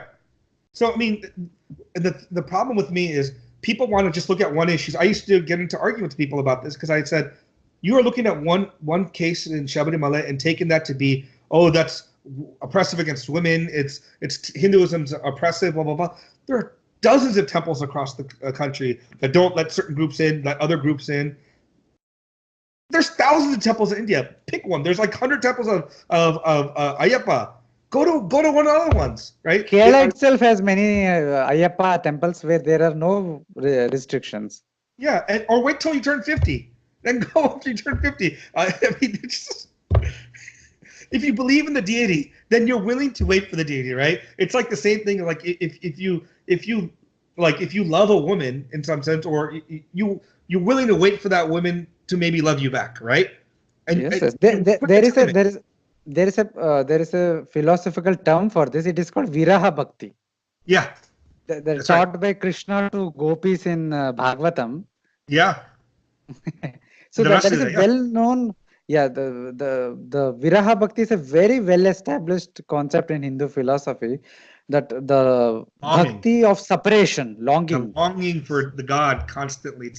I mean, and Yes. even Mirabai has it, right? She's constantly longing for Krishna, right? Everywhere, even Andal, Andal, yeah, same. yeah. Hari make that song, Hari make the Lakaya Tanahari, right? That beautiful song is talking how she's searching for Krishna in the forest and here and there. This longing, and people just think bhakti is like this one-dimensional thing. Oh, I love God. And there are rasas for bhakti, numerous different rasas of bhakti, right? Parental love, longing love, loving like a lover, loving like a friend, loving like even the Gita Govinda. There's that beautiful ending where lovers are separated, Krishna reunites back to Radha, and then he bows down to his own to Radha in a way of supplicating her, right? So the problem with a lot of these people, I think, is like they just don't understand the traditions at any level to make any like TM Krishna. I mean, the guy should have shut his mouth about Sabarimalai. He had no clue what he was saying, not a single clue. But he gets, and your articles don't even go up onto the Hindu, or they don't go up on these major locations. And you study this, you study it in depth. But a guy like T.M. Krishna can write like some tukada piece and then goes on to like the Hindu as a front page, as if he has any locus standing or any knowledge about the issue to talk about it. Yes, yes, definitely. I mean, that is there. All mainstream media is controlled by certain kind of ideology, and there is hardly any space for those who disagree with that ideology. That's right. I mean, I would imagine with the amount that and you've written this book, you've written so many articles, you should be given a platform when this thing was going on to even give an opposing point of view. Why is just one view being thrown down our throats? Whether or not you're right or all, at the end of the day, is secondary to the point of, if you're having a discussion about these things, just don't force one side to be the truth. Let's have the other side that actually has, I mean, sources and history and anthropology and to talk about it, right? I mean, this is something important. Like this work, I mean, I think it's no small matter that people should read this to have a sense of your book, because they have a sense of what kind of idiotic ideologies are out there that are not even having any sense of critical thought or ability to engage with traditions that are thousands of years. Like half these people are right. Can't even, I mean, not that they should read Sanskritam, but they maybe, like Romila Thapar, for example, knows no Sanskrit, but she's a professor of ancient Indian history. I don't know how you go to the sources without knowing Sanskrit, but okay. Have a sense of being what you're able to read and know what these traditions are talking about before you just start deriding them. Yes, I mean, it's not just the language. One should have a certain rooting in the tradition to Yeah, understand the text. I mean, see, in my own case, my knowledge of Sanskrit is very basic, to be honest, and I often consult the translations. I keep the sure. translation on one side, and in between, when the translation is not very clear, I refer to the original. Yeah, My ability to understand and interpret the text is more to do with my understanding of the culture as a whole, and sure. the world view and the darshanik perspective of that particular subject. See, that is most needed. A practitioner's perspective and insider's perspective, or so to speak. Without that, then even in a lot of Western scholars, they know Sanskrit well. I do not think I think it will be incorrect to say that all of them are. No. So I didn't mean that way. I didn't mean that way. Yeah, You yeah. have, No, no. I'm yeah, just saying, yeah, because a lot of people have this misconception. So it's not clear. All the Western scholars, do not have a proper Sanskrit understanding. They have it, but yet they fail to grasp the correct understanding of our shastras, because they fail to grasp the underlying framework of knowledge, underlying worldview, the Indic drishti, so to speak, or a dharmic drishti, so to speak. Without that drishti, everything else becomes distorted. Where we see, say for example, uh, say take the case of Sati, since I think last 2 days this issue is in Twitter and all huge Is it? raging. Yeah. There was some issue with Raja Ram Mohan Roy and Sati and all.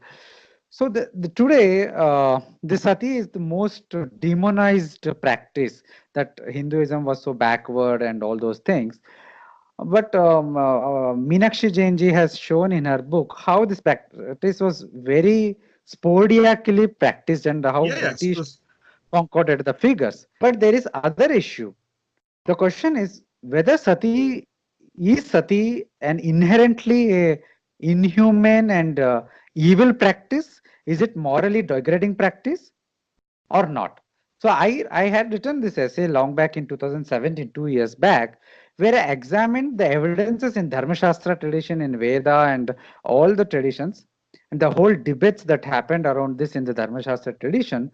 And the fact is, Sati in its conceptual format is a dharmic practice, and it is a voluntary practice. Right. It is not there is no Compulsion. evil or compulsion. There is no compulsion, of course. In fact, the very ritual procedure is designed such a way that the family members are bound to try to convince the women to not to commit sati. It is only when the widow is hell bent upon committing sati that she is given that option to do what she wants. The very Right. So, definition of sati, the sagamana, anugamana, is that it is a voluntary practice. It's a right. practice that exemplifies the love, courage, the sacrifice, and dedication, and the ideal of marriage, ideal of companionship, and hence she is called sati. Sati means an ideal wife. So I mean, it's these are related to the word sat, right? It's one who is in the path of truth. yeah, yeah. So the point is, when you read the Dharma Shastras, when you read the way it was actually practiced, it was mostly voluntary, and it was a very rare practice because it required very high quality of dedication and Sure. courage and practice. Not everybody was able to do it. Yeah, It was only after the British came, suddenly the numbers went up high. And these numbers cannot be trusted. Even then, if we take the British government figures as face value, even then it says around 1 in 400 widows committed sati. So just imagine, if 1 in 400 widows actually committed sati, it is not even 0.25%. And if some 10 or 20% of this 0.25% were cases of misuse of the sati or forcible sati, where women were forced to do it by their yeah. relatives, then it is just an aberration or a very small percentage of the whole sample. So you cannot say that Hinduism as a whole or sati in by inherently is an evil practice. I am okay with its ban. I am okay with this prohibition. I am not saying that today we need to lift the ban as Yeah. such.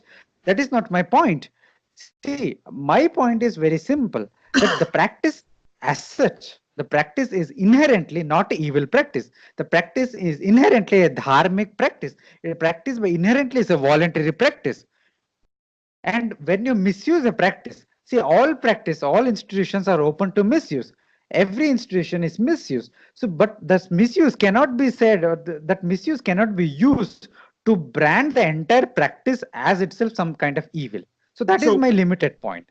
And no, that is a point completely missing in the current debate, because if you say this, what I said, I'll be branded as saying, justifying the sati. See, I'm not justifying the misuse of sati. I'm not justifying the forceful burning of certain widows. I'm sure there were certain cases like that. I'm not denying them. But we do not know how many percent of cases was that. We have no clear evidence for that. so let me tack on to this point, right? Like Romeo and Juliet. Everyone knows this story. right? They kill each other. Isn't that a form of sati themselves, right? In some It is. sense, right? But Yeah. people look at it and they see it as, oh, this is a beautiful love story of two lovers that were so dedicated to each other they killed themselves.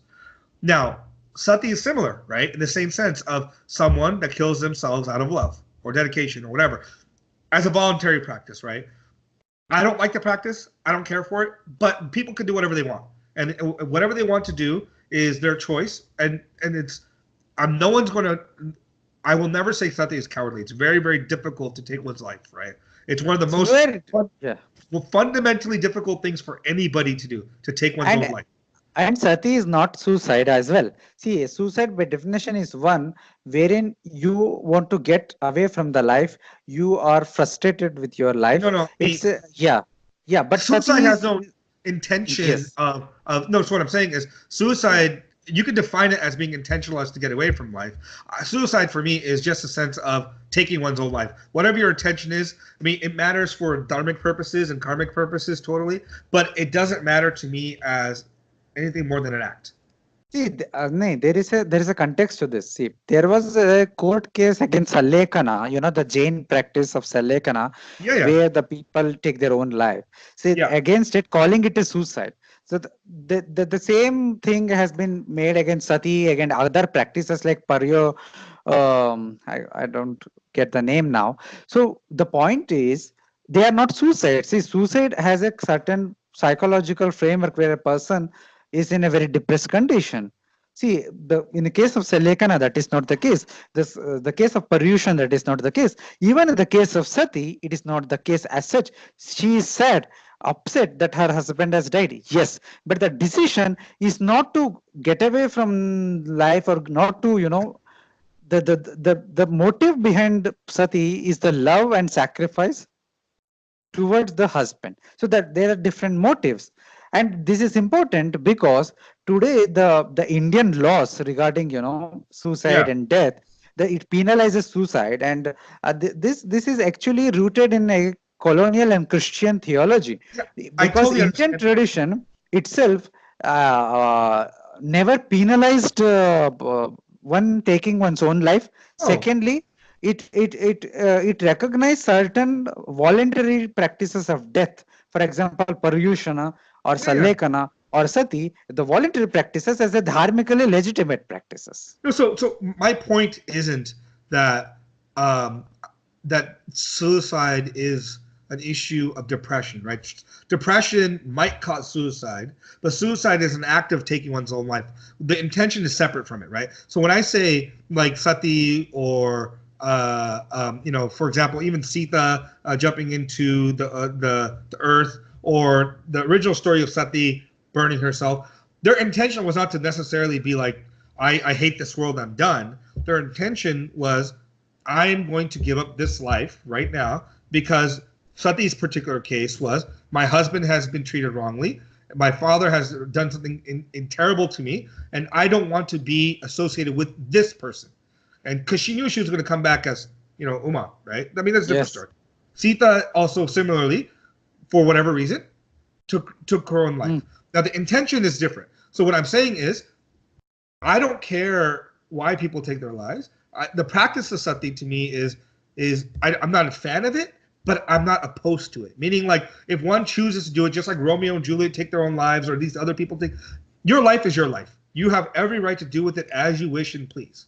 The bigger concern, I think you would agree with me on this, is if any of that was any way coerced or forced upon a woman, then everyone would disagree, and any such practice needs to go away. And that's disgusting. But if you believe that women have agency, and if you believe that women have total agency, that their bodies, whether you want to talk about abortion or whatever it is, they should be able to do what they want and deal with the consequences of what it is, right? We shouldn't be imposing our views on people. We should be letting them make the decision, but teach them the Shastric, dharmic perspective so that they can use that as part of their matrix when they make a decision or not. Perfectly, exactly. So the dharmic whole literature, discourse, it's meant to guide people to take decisions in their own life. Men, women, old, young, doesn't matter, rich, poor.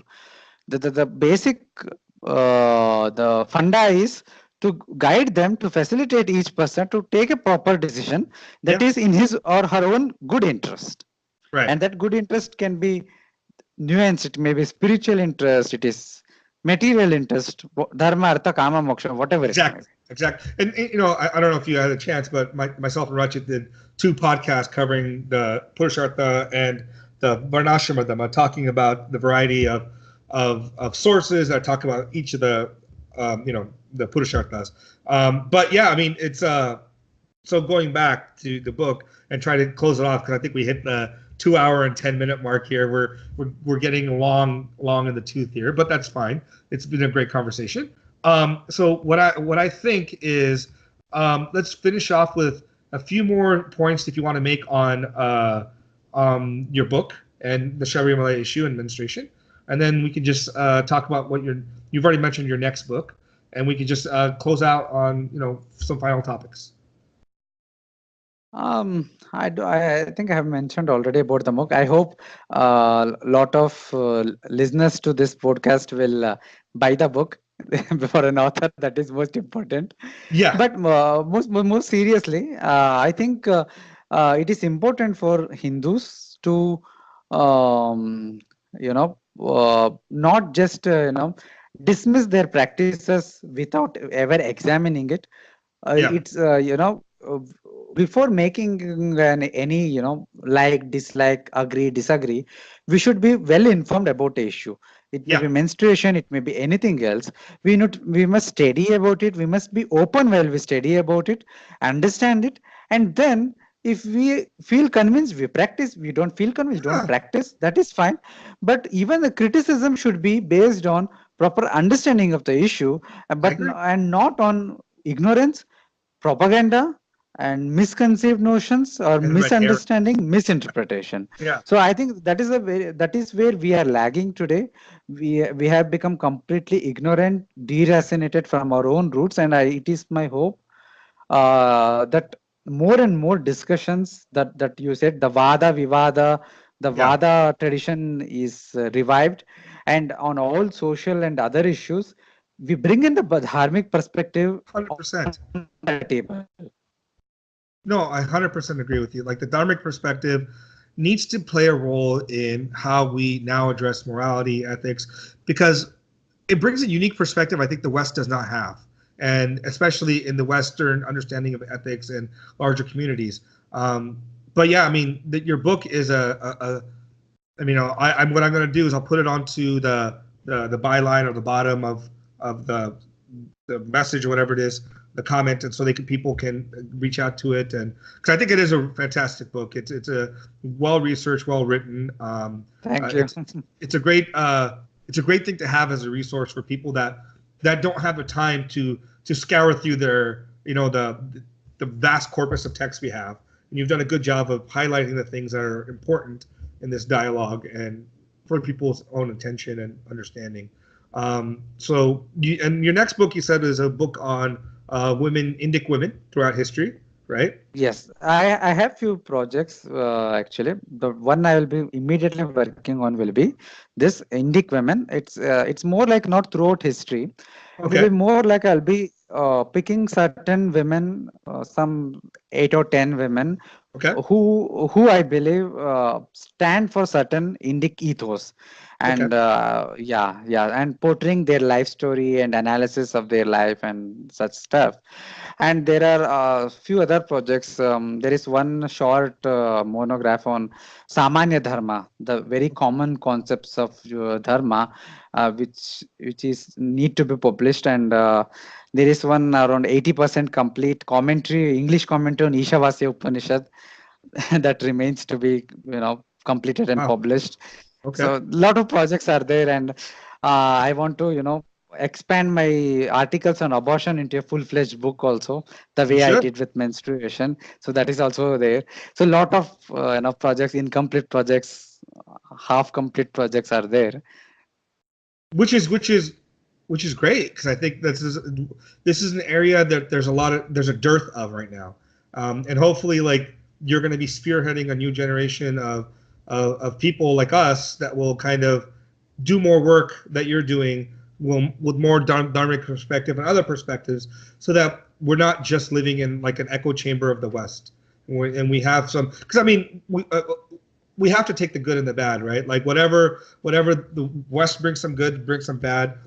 Our traditions bring good and bring bad. More good than bad, I believe. But I think we should take what is good in the West and apply it in our world, in the dharmic world, and because I think that's important too. So thank you for all the hard work, and thanks for your time, Nithin. It's great. I appreciate it. Thank you. It was wonderful having this conversation. Yeah, I think it went longer than we wanted, but that's good. Hopefully, we'll do another one again and talk a little more about philosophy and the darshanas. Definitely. Definitely. Thanks, Nithin. We'll talk soon. Okay. Okay, Bye. bye.